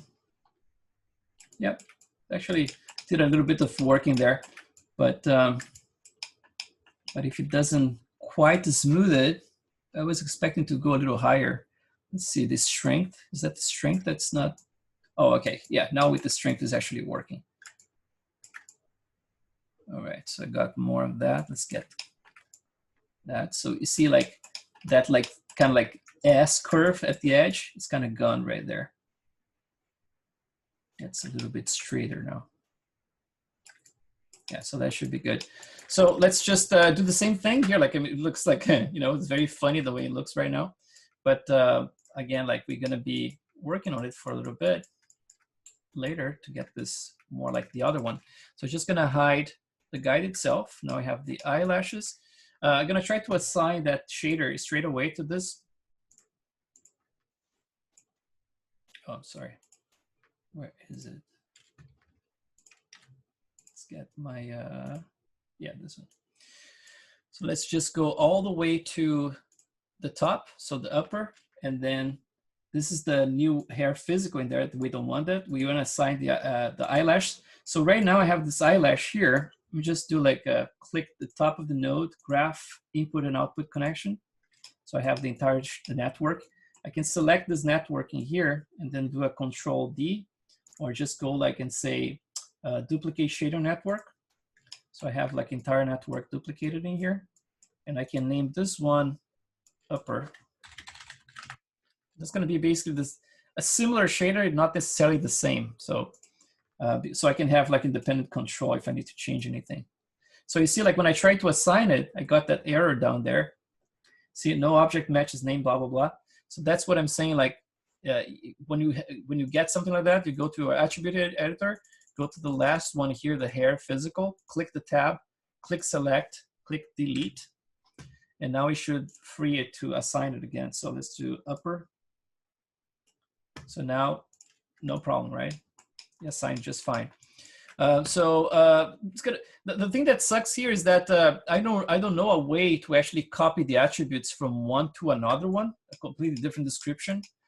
So basically what I do, I basically like recreate that, you know, similarly, not like the same, but similarly, everything. So I'm basically gonna do like a spline, bring it down here, spline as well, and then do a little trick for the tip, kind of like that, go up, something like that,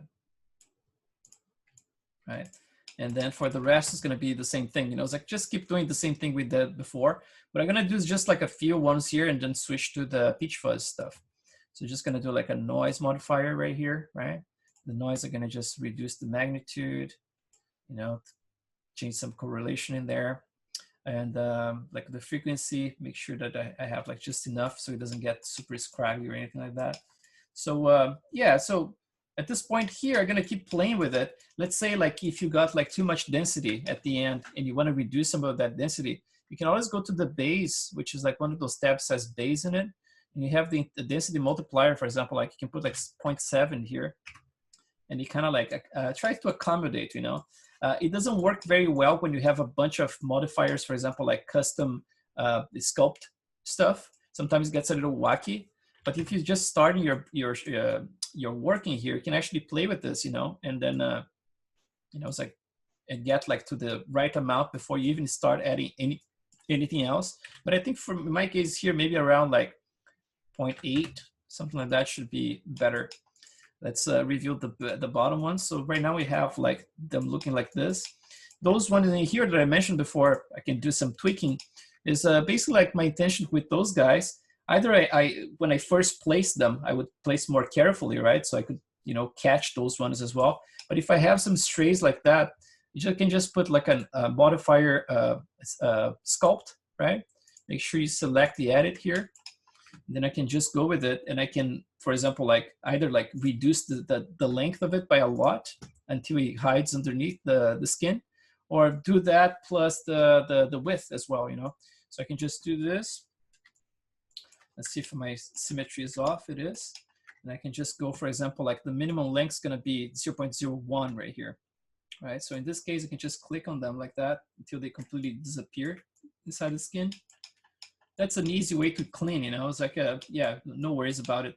And then sometimes I use that combined with the width as well. And then I get everything fixed fairly quickly.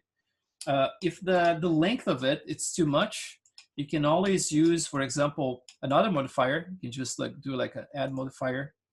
And then there's a scaling here. So this scale here, if you go to the attributes, right here, scale, right? So you have a mask and you have the scale itself. So you can actually play with that. You can actually see there's another one right there. Look, a stray in there, I caught it right there. So I can go back to my sculpt and do the same thing with that guy and just like, boop, removed it.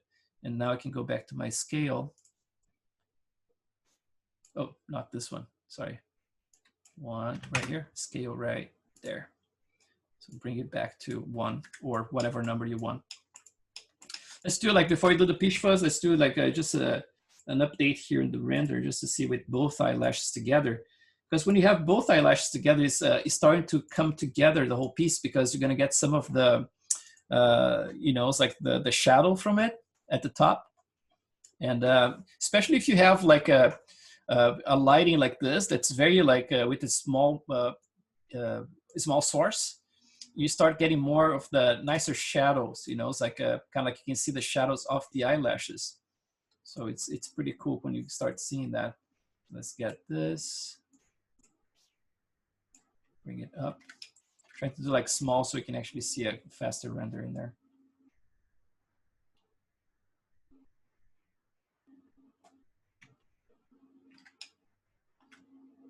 So yeah, slowly you're gonna start building up this, you know, it's like, and after you have the right curvature, you know, it's like the right amount of like thickness for them. At this point, they're still a little thick, the top ones.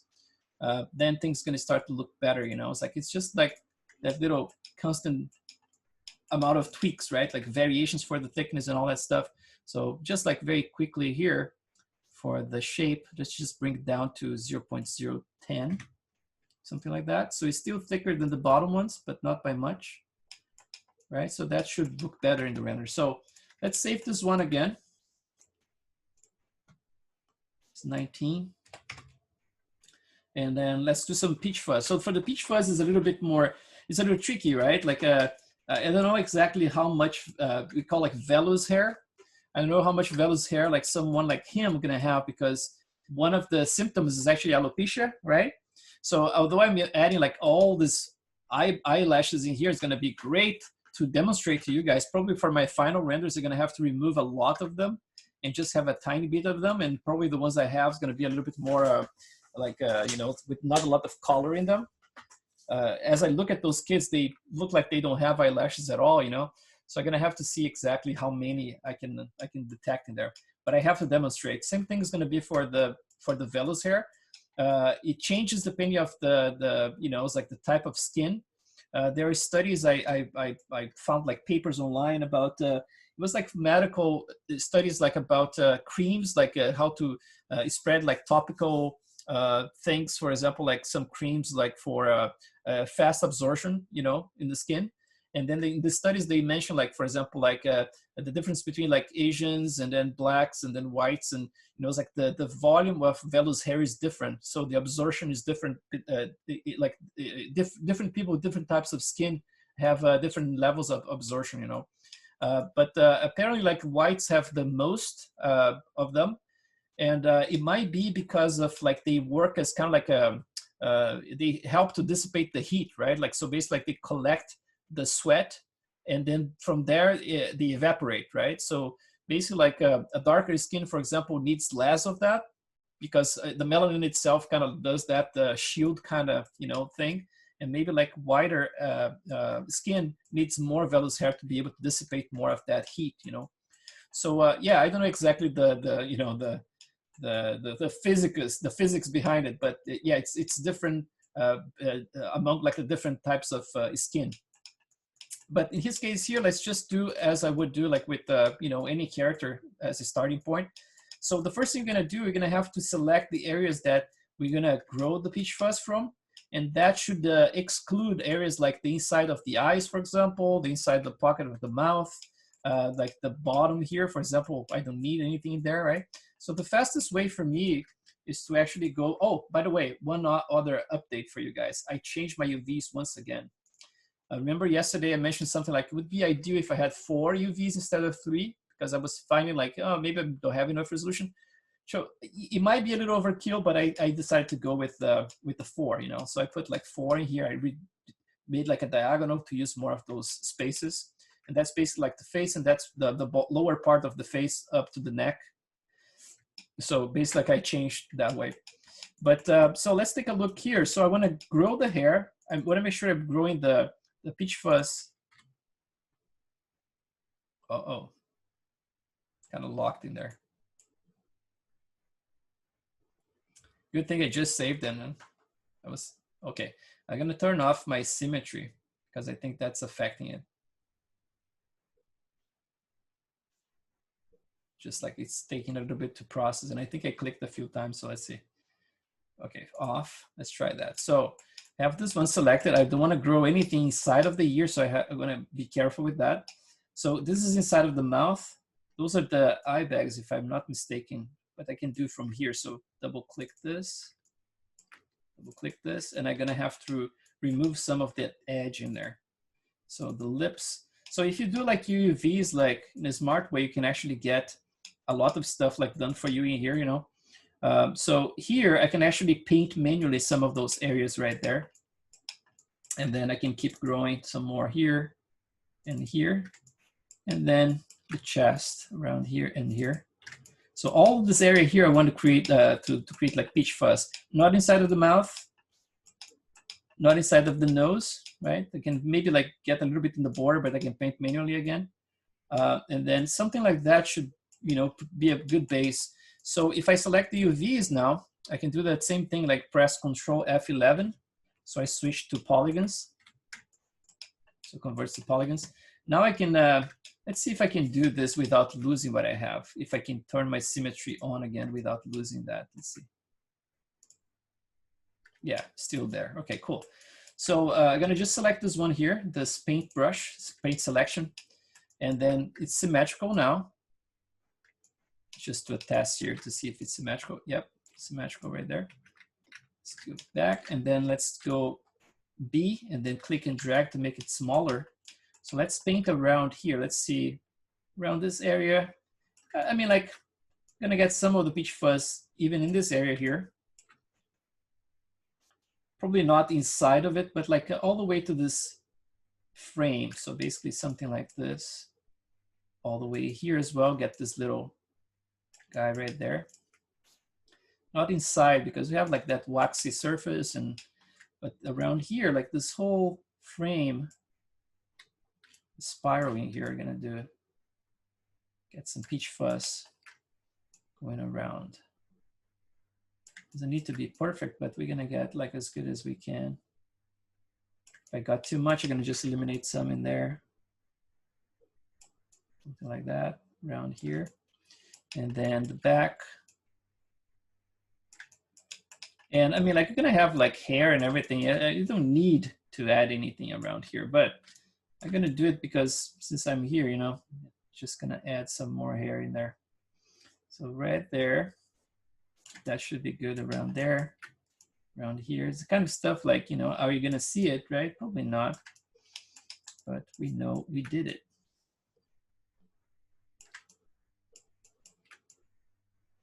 Right.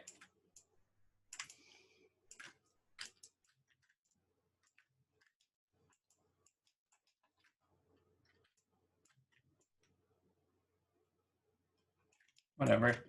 I mean, I can't keep tweaking this forever, right? But yeah, sometimes I cannot stop myself. So let's do a little bit more around this edge here, just the lower part. If I had planned my edge loop here to be better, I would not have to do this, but I'm gonna just add some more around this little edge right here. Because it's nice, since it's like it's a dark area, you know, it's like the light's not gonna go inside that much. It's nice that you have some peach fuzz in here so you can actually break that profile, you know, it's like you're gonna see the silhouette against the dark background in here. You're gonna definitely see the little peach fuzz in there. So that's why I'm adding some right here at this edge. And then from here on, it's gonna be basically like a nose hair that we're gonna be adding later. And we can actually start with them like being very thin and then getting thicker. So definitely good in there. And then around here, we have to eliminate the you know, it's like all the selection from this inner part here, right? So we don't wanna, you know, create any fuzz inside of that area, like the lid itself, right? Otherwise, it's gonna look weird, especially against the eyeball. When you have like micro hair right against the eyeball, it's gonna look very weird. Just I'm gonna do like a bigger brush here, just eliminate the whole thing. And then I'm gonna repaint. Let's do it like that. And then just repaint, oops, repaint around here.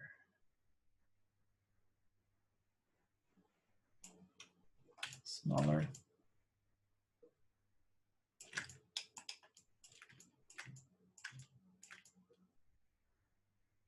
I mean, if you get some of them inside of the eye, it's not gonna kill you, right? But if you can avoid it, something like that should be good. That's gonna be the caruncular area here. So I'm gonna try to paint off that as well. And then I'm gonna have to get this whole upper portion. So let's see, from this angle, probably like starting around here, maybe a little bit further.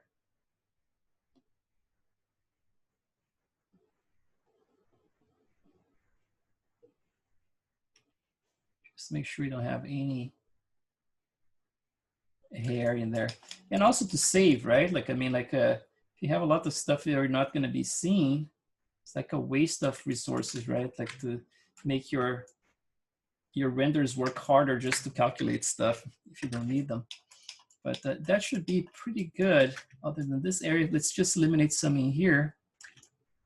And then you can leave some of them around that area. It's fine, because it's gonna get like some little tiny ones around here.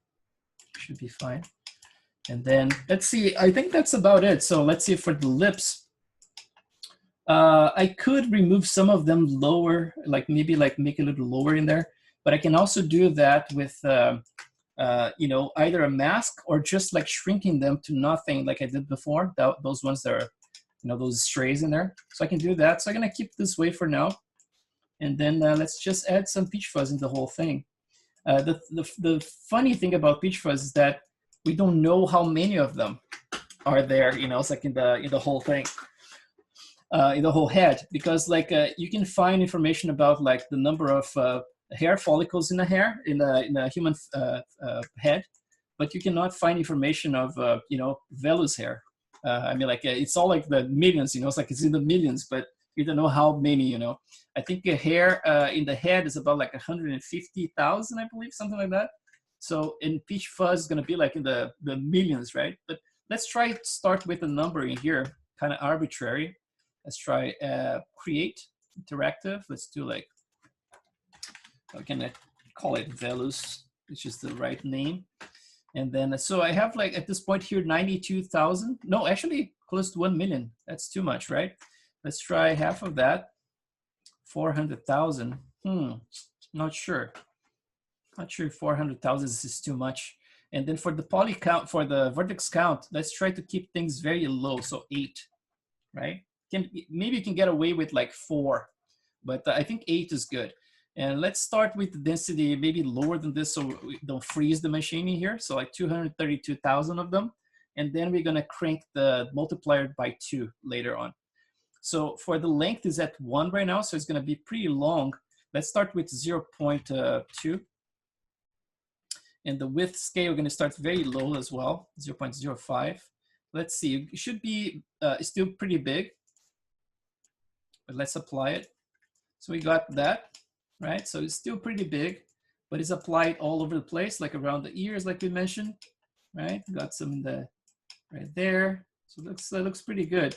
This area here, we're not going to be seeing. You're going to be covering this with the clothing later, so it should be fine.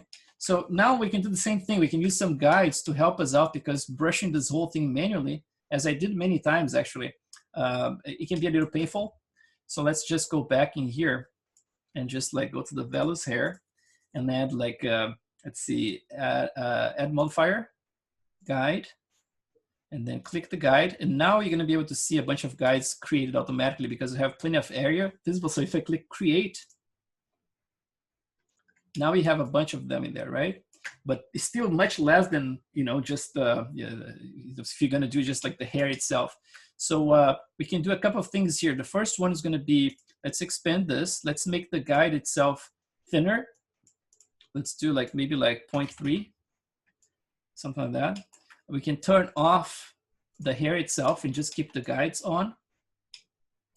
And then we can do something like, you know, it's like maybe reducing the size overall. So like in the sculpt tab of the guide in here, you can do edit, and you can go to your scale, like the width, not the width, but the length tool, and just go to this one here, to the tool settings, and just do like, let's see, like the minimum size we can get for it. So 1 should be exactly the same size that is this right now.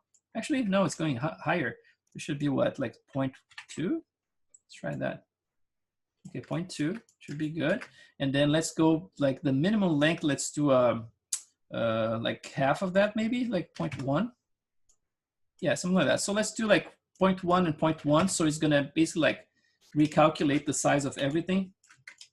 I'm just gonna paint like very broadly like that. So everything now it's much shorter, right? If you're not seeing how short it is, you can still go here and make like even smaller. So you can actually see the, let's see, 5, oops. Oh, that's the vellus hair, man. I'm just like, I'm tripping here. I'm not in the guide. So let's do the guide here. Let's bring it down. So 15. Okay, so now it's thin enough. So now for the whole brushing part, so you're gonna make sure you have the guide clicked, edits in here, right? And now you have symmetry on. So under tool here, tool settings, make sure you have symmetry in object or world in X. And now I can actually, even I can show you like with the vellus hair in place, so you can see what's going on here. But for example, like I'm gonna bring those ones, oops, I'm gonna click this one here.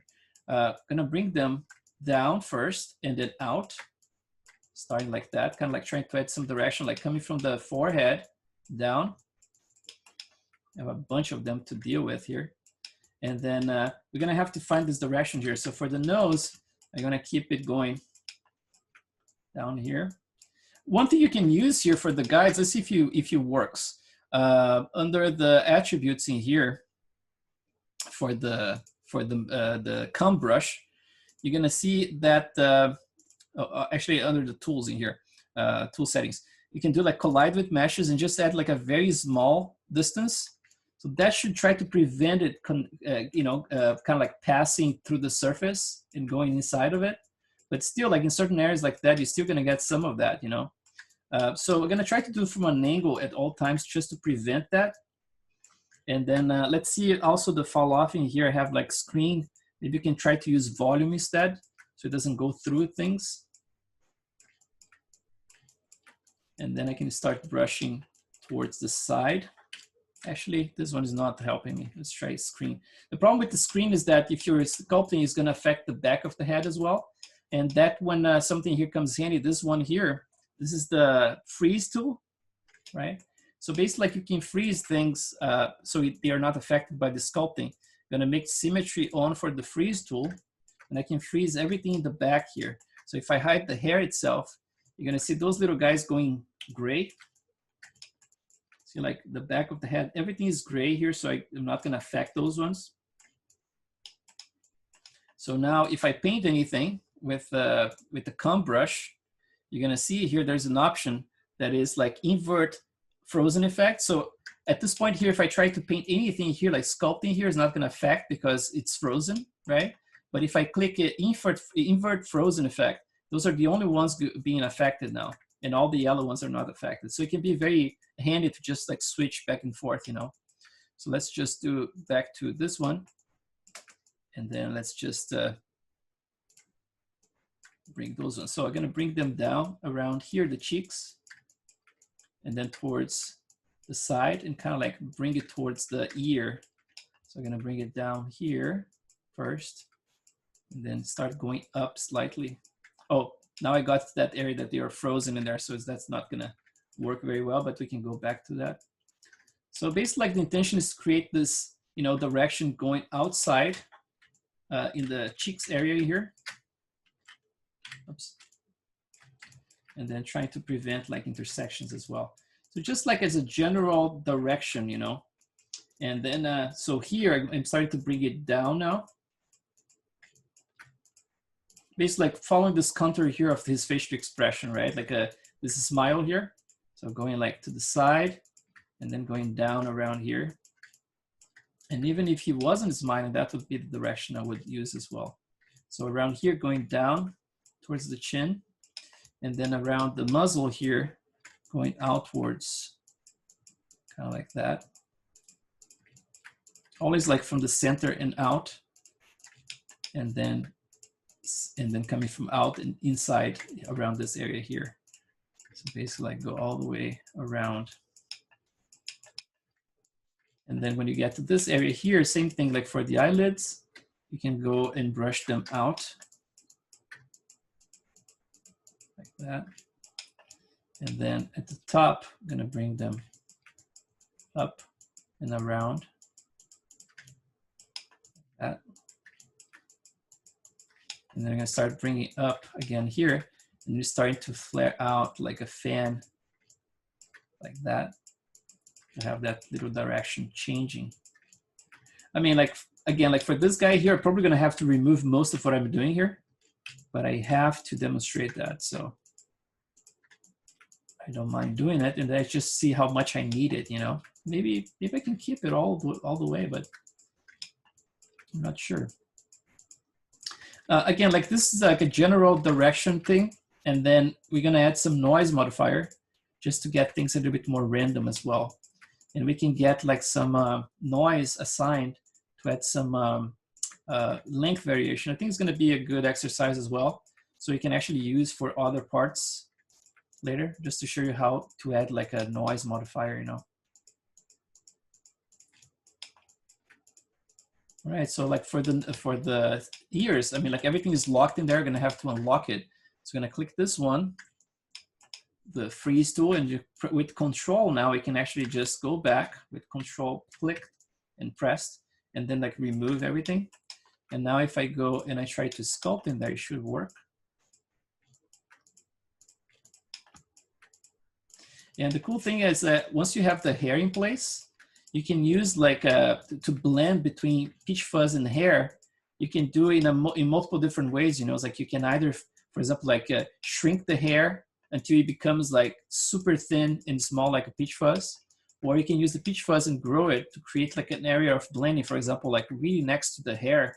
You want to make sure that the peach fuzz transitions it into actual hair, you know. So it's pretty cool to use it just for that specific purpose. It's already very helpful if you do that way. So in terms of density, it's not too bad, you know. It's like I think the density looks okay-ish. Let's try that. And then again, I'm using just the guides at this point. Later on, you can switch to a sculpt modifier outside and modify the hair itself, like we said, right? You don't need to modify the splines. You can just like go to the hair itself. So at this point here, let's see how much more work we can do. Maybe a little bit more outside like that. So around that smile like that. So bring it out. And now let's take a look at the profile of the hair itself, right? It's very thick. I didn't do a lot of work around here, for example. Right, still a little funny in there, certain areas. Oh, it got super thick around here for some reason. Super, you know, long. Kind of weird. Kind of weird that's like short everywhere and that got long there. Kind of like a happy accident because I'm gonna have to put some hair inside anyway. But it is a little weird. So just to prevent intersection, I'm gonna just bring those ones out. So if I cannot catch anyone in here to help me, I can actually select, do like a sculpt modifier outside of it. So a sculpt modifier, and just select the sculpt modifier, click edit. And now I'm gonna affect the hair itself instead of the guides. So I can actually prevent the little intersection that I saw in there. And then let's get it out right here. And now let's tweak this profile of the hair itself. Let's take a look. So now, if you look at it, it's kind of like, you know, it doesn't look like that great because it's very thick, right? Like a little sculpting here as well, just bring it out like that. So if you look very closely, I mean, like peach fuzz is super thin, man. If you look at those guys here, we still have quite a ways to go here. So if I go, let's say like my width scale right now is 0.10. Let's try to go like 0.03, for example, like something very, very small, right? Then on top of that, I can actually add a taper to get a little bit smaller overall. Or I can do like that thing about, you know, it's like using a little profile with spline and then spline, and then just bring like the tip a little bit smaller and then grow it a little bit bigger like that. Remember that like full grown hair normally has a very thin tip, right? Like it starts a little bigger and then gets smaller at the tip, like the width. But if it's like a trim hair, then you're gonna have to have something that ends in the basically with the same width as the beginning, right? Someone who just shaved, for example, gonna have like a square tip instead of like something like this, right? So a couple of things we can do here now. Let's add like another modifier is gonna be like a noise modifier. You see this one here is messing up the whole thing because we have that the noise parameter here, the preserved length is not on, right? So I can actually, for example, either go all the way up if I don't want to add any variation, but if I want some variation, I can actually keep around here. For the magnitude, I would say like sometimes when you look at the screen and you add just a little bit of magnitude like that, and it looks like, oh man, that looks too exaggerated.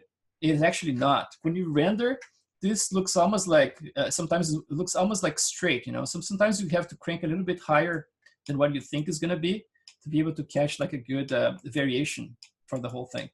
But the thing about the peach fuzz is that you need also some variations in length.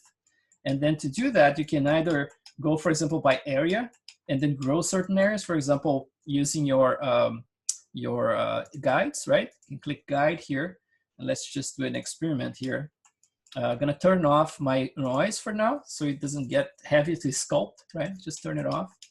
And let's do like symmetrically. Let's do like object X. And then I'm just gonna make those guys here a little bit longer. You know, I'm gonna go to here and then plus. And I'm gonna unlock my maximum length here to probably like double that. So if I click those ones here, now I'm gonna start adding a little bit more length to it. But you saw that what happened is that it's changing the back in there because my fall off is actually based on the screen. So I'm gonna try to do like either volume or surface. Let's try with surface. So this one is affecting just this area now. So it's like making a little longer in here. So when I, you know, when I get to this area, if it's someone who has hair, right? Like it's gonna start a little bit, the hair gets thinner and thinner and smaller, and then blends into the speech fuzz. And you have this area there be a little bit longer around here, right? So I'm gonna do the same around the ears, gonna make a little longer just in certain areas. Uh-oh. Oh, I thought you froze for a second. That scares me. So yeah, like you can add some more variation. It was like make it longer in certain areas like that, for example, a little bit more fuzz around his chin in here, something like that. And then now let's hide again the guides in here. Let's look at just the fuzz. And then let's assign another shader. Let's do the same thing. So click the top node, the Velus here. And then let's go to the latest one. Select and delete. So now it has no shader. And then we're gonna just duplicate just one of those here, for example, without the gradient. And just gonna rename this one to Velus. Oops. Velus here. Oh man, bad spelling. Ah, chubby fingers. All right, and then so let's just assign this one. So select the top node, and then right-click, assign material.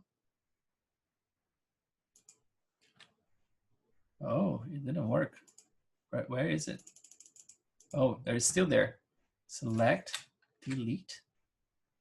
What the heck? Did I delete the whole thing? Oh, hair, physical. Oh, interesting. Why is it not selecting? Let's try. That's the thing, man. You never know. It's always a mystery. Let's just close all this crap here so I'm not confused. I have to make sure that we are assigning to the correct thing. Where is it? So this one, top node again, Velus. Not accepting it, huh? And it's funny because I still have it in there. Let's try to put like in the surface material here. That should work. Let's see. Okay, now it's working. All right, so for the melanin, I'm gonna just crank it so I can see it. Actually not changing the viewport. I hope it's working. Melanin, base. Actually, I'm not seeing it's not very interactive right there. I hope it's working. Did I switch any shader? No. That's weird. Maybe I broke something there with the shader, but I'm gonna have to reassign it. But yeah, let's keep working on the profile itself. So I can show you, like, so with the noise in here, so that's the noise. It's a little bit extreme. So let's reduce the noise a little bit. And then I tell you later what I did to fix my shader in here. But in theory, it should be the same thing that we did before. Maybe you try to assign first, and then if you get the error, you try again. But I deleted straight away, and maybe I deleted some other node in there. But let's just remove a little bit of this variation. And let's try to add some length variation as well. So for the length variation, you can try something like a scale. So you can do like let's try that, add modifier scale. So the scale is right here. So if I go up, right, you can get like much bigger, much smaller. So that's the scale right there. And there's the mask as well. So for the scale, we can try, for example, to use a black and white noise in here. So let's try that. Let's add a map in here. And you can use like a map from Maya, for example, like the noise from Maya. And then I'm gonna switch this noise here. I normally switch to the Perlin noise. Perlin noise. And then for the frequency, so here you're gonna have the threshold. So you can get more or less variation. So there's the amplitude in here. So you can actually get some more length or not. So I'm gonna do this, and I'm gonna do a frequency here, maybe like 200, something like that. So I get like some of them a little bit smaller, some a little bit longer. And then you can calibrate how much of this difference is gonna be by using your threshold in here. So just like to add like length variation basically, right? And then obviously you can go down here in your color balance and then do that whole thing about like, it's like using the offset to grow everything like basically like the shorter stuff is gonna get longer, or this one here to actually add more, extreme variations. So basically like you can play and find like what fits the best, like, it's like in terms of length and everything. So yeah, so basically like this is just like a first pass here on the Peach Fuzz. It's a shame that I broke the network in there for the shader, because what I was about to show you, it's basically like the melanin you're gonna keep quite low. So melanin here is at 1 right now, right? I would bring it down to something like maybe like 0.2, 0.3. Keep it very like pale in yellow, kind of like almost like invisible, you know. The important thing is that when you render, you have to barely be able to see what's going on, you know. It's like if it's too visible, that's too much. And if it's too much, then you have to go back to your profile and maybe reduce this even further, you know. It's like I'm at 0.03 for the width, but maybe you're gonna have to go even lower than that if it looks a little bit too much, you know. Now, it's a shame that I wanted to actually render this. And I wonder if I try to render, if it is gonna render something. Because it might be just a bug, you know, just like not showing there, but let's see if we can try to render if something happens. Or if it, let me just save first, because if it breaks, then I can just go back and figure that out. Just have to reconnect that shader network actually, but do it the correct way. Another thing I want to show you is this. Look, the size of my scene before we started this whole process was 16 megs, right? Now it's at 65 already. And we only have like those 2 passes, and we still have to do the actual hair. That's gonna, you know, put a dent on the size of the files. So let's try a quick render here. You guys have questions about this? I mean, like sometimes it gets a little confusing, but I hope it's not too confusing. I'm seeing them kind of black in here, look. Yeah, they're turning out like black. So that means that the shader is still a little broken. Let's see if you can see them at all. I mean, like we should be able to see like at least a silhouette. Let's try that. Let's get like, maybe like more.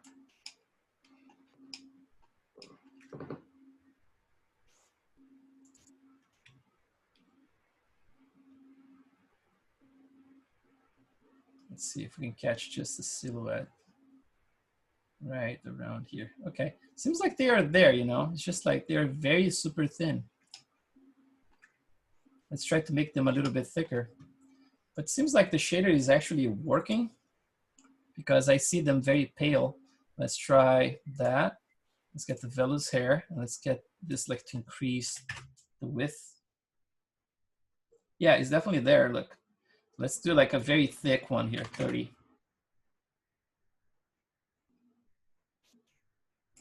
And let's see if the shader is affecting it. It turns out it was just, I think, the viewport bug. So let's see if this is gonna affect it or not. Let's try. Melanin at 0. Yeah, it's affecting. So the shader is working actually. It's just the viewport that's not working. So yeah, basically, you have to leave it rendering for a little bit to be able to see more. It's definitely all there. Let's get like a closer shot, maybe like, oh, look how thick it is now. Let's try the nose area. Let's see. Right here on. Just want to catch a little piece of the nose, just to get like to show with the lighting and everything to see if it's working fine. Let's just wait until we can see the nose in there. Probably around what, here? Yeah. Okay, let's take a look to see anything here.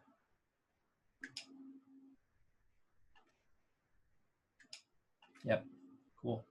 Let's see. Down here, the smaller area. So hard to find this area here, man. There you go. So now, yeah, it's very super thick right now. So it would be a matter of like doing a couple of renders and then seeing like how it looks in the render, you know, because right now you can tell right there because I exaggerate to be able to see it. It's going to be gigantic, but something smaller, like let's try 0.05 around here. It should be more like a more convincing kind of thing. And then also I mentioned before, for the density of the whole thing, you can play with it, right? Like we kind of like added a density in there that's not like super you know, it's like there's not a lot of them in certain areas, like the nose in here. We could potentially play with that by going to the Velu's base, and then for the multiplier, for example, like 1.5 of that. Let's see how much that is. It gets very heavy too. So increase the couple, right? So 2. Let's try 2. And then I'm gonna have to actually remove some of those big ones in here, or leave, since we're gonna be adding nose hair in there. But you know, so at this point here, I've actually doubled the density in there. But if I keep them very thin overall, even with the double density, it should be, you know, it's like just create that little velvety kind of quality to the whole thing. See, a little bit thinner like that. If I look at with the shader, like a default material, let's see, default material plus the wireframe. See what happens in here. Look at that. So at the end of the day, we're gonna have like a face covered with hair, right? And then when you start adding the eyebrows are gonna be mixing with the peach fuzz as well. So around it, you know, it's like, so we grow some of them until they become kind of like very nicely blended together. But yeah, that's like basically the beginning for XGen, just like an introduction. But next week, definitely we're gonna be doing a lot of more of the more complex stuff with you know, like the grooming of the hair, you know, but just like a starting point, so you guys get familiar with it. It should be good. All right, guys. I hope you have some time to have both some fun and do some work during this weekend. I know we're going to be doing a lot of work. Next week is our last. Unfortunately, things go very fast, right? But I still have plenty of content and stuff I want to pass to you guys to, you know, talk about, you know, it's like the post stuff, do some demos about that as well. Do more of the hair, obviously eyebrows on Monday, and then start the full hair probably like between Tuesday and Wednesday. And then keep going with the sculpting. You know, I was like, I'm probably gonna need another 2 days or 2 nights sculpting like the fine detail in the face, just to get things in a spot that I'm actually happy with. And then keep, you know, poking around with my primary, secondary forms and everything. So we're gonna try on Monday to do the, you know, the nose hair. This should be very fast. It should take just a few minutes. And then the eyebrows, and then get that stuff done as well. Please, yes. Regarding the mascara effect, can you elaborate a bit on that? It will have a different shader when you import it back in XGen? When I import back, what do you mean, like from ZBrush? You said you export as polygons to ZBrush. Oh yeah. Yeah, so yeah, let's do this very quickly here, but I can show you this on Monday as well. But for example, this, if I select, for example, my upper eyelashes here, right? Actually, let's do the lower one. So lower eyelashes.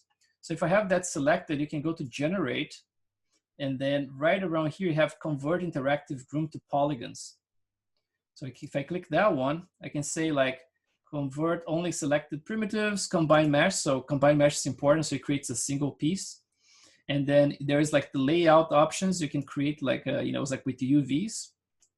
So you can generate UVs, but in this case, I'm gonna just export for use with ramp, whatever it is, you know. I don't need that stuff because I'm just exporting straight to ZBrush. But let's just keep a kind of default the way it is here. Let's just do like a convert and see what happens. So here I got the eyebrows in here, the eyelashes in here, converted to polygons. But as you can tell, oops, let's see where they are, right here, eyelashes. So it should be a single piece like that. I can just do like, I'm trying to isolate them, but my mind is not doing it. Let's just, let me just do this. You see like they're just like strips. They are not like, they don't have any volume, right? It's just the strips. So the thing that I do, I normally just extrude them. But I think the extrusion that we used the other day was kind of like funky, right? Because it was all my faces are separate. I still have to look at that. But let's export just the strips. Normally what I do, I just like extrude them so I have them with more volume. But let's export this way, polygons. So let's do this, eyelashes. And then let's go to OBJ, export this. Let's see how they come here in ZBrush. Let's see, import. OBJ eyelashes. So here they are. And then let's get this guy, append it to it. So append the eyelashes right here. Let's look at everything. So they are there now. So what I was talking about before is that you can actually use them to help you with the sculpture part of things, right? So you can just do like a, oops, I don't have my polygroups here. I'm gonna have to recreate them. Let's do polygroups by UV. Let's do this, that, this, that, and that's it. I don't need the rest. So if I go HD around here,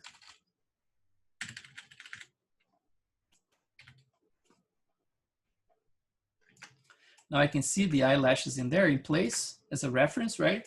So what you can do, you can actually go to the subtool and then use like either like one of those pimple brushes that we were talking about. So for example, like pimple 2, let's see. This one here, let's see how it does. Yeah, something like that. So let's do like more intensity, something like this. And you can go like one by one if you want to in those guys and just like, you know, make sure that you have like little pimples like that. It doesn't look very important, but it's cool because once the specular hits those areas, you can get some nice effect, you know, it's like looking like they are actually buried in there. So that's basically it, you know, it's just like using them as a reference so you can actually place things like that. So it can be very useful now. Now I'm gonna fix my extrude stuff in Maya so I can show you what I did for the makeup, which is basically like extruding first. So instead of like coming as strips like that, they come as little tubes. And then that way you can actually use do 2 copies. You start with one like this, and the second copy you can inflate a little bit and add some a noise modifier, so you can get those little crusties. You know, it's like so you can simulate like those crusties from the makeup. You know, but yeah. So this is basically like what I was talking about before. In some of them we can actually make a little bigger. You know, it's like make the bumps a little bigger. Add some variation on that as well, but it can look very cool at the end. You know. That's about it. All right, guys. I talk to you soon, and keep posting this weekend. I'm gonna try my best to get like back to all the beautiful work in there in our group. There's some stuff from previous students who post like some awesome renders this week, and I didn't have the time to actually reply, but I'm gonna go there and do some more replies, and then keep working on your models. Post questions, you know, it's like if you have any in the group, like there's always someone like, you know, even if I'm not around, like willing to help, and then keep having fun. I mean, like the most important part is to have fun with this. You know, it's like otherwise it would be like a nightmare, right? Like just like so many pieces to tackle, but as long as we're having fun, it's fine. All right, guys, have a great one. I see you soon. Thanks. Bye. Bye. Thank you. Bye. Thank you.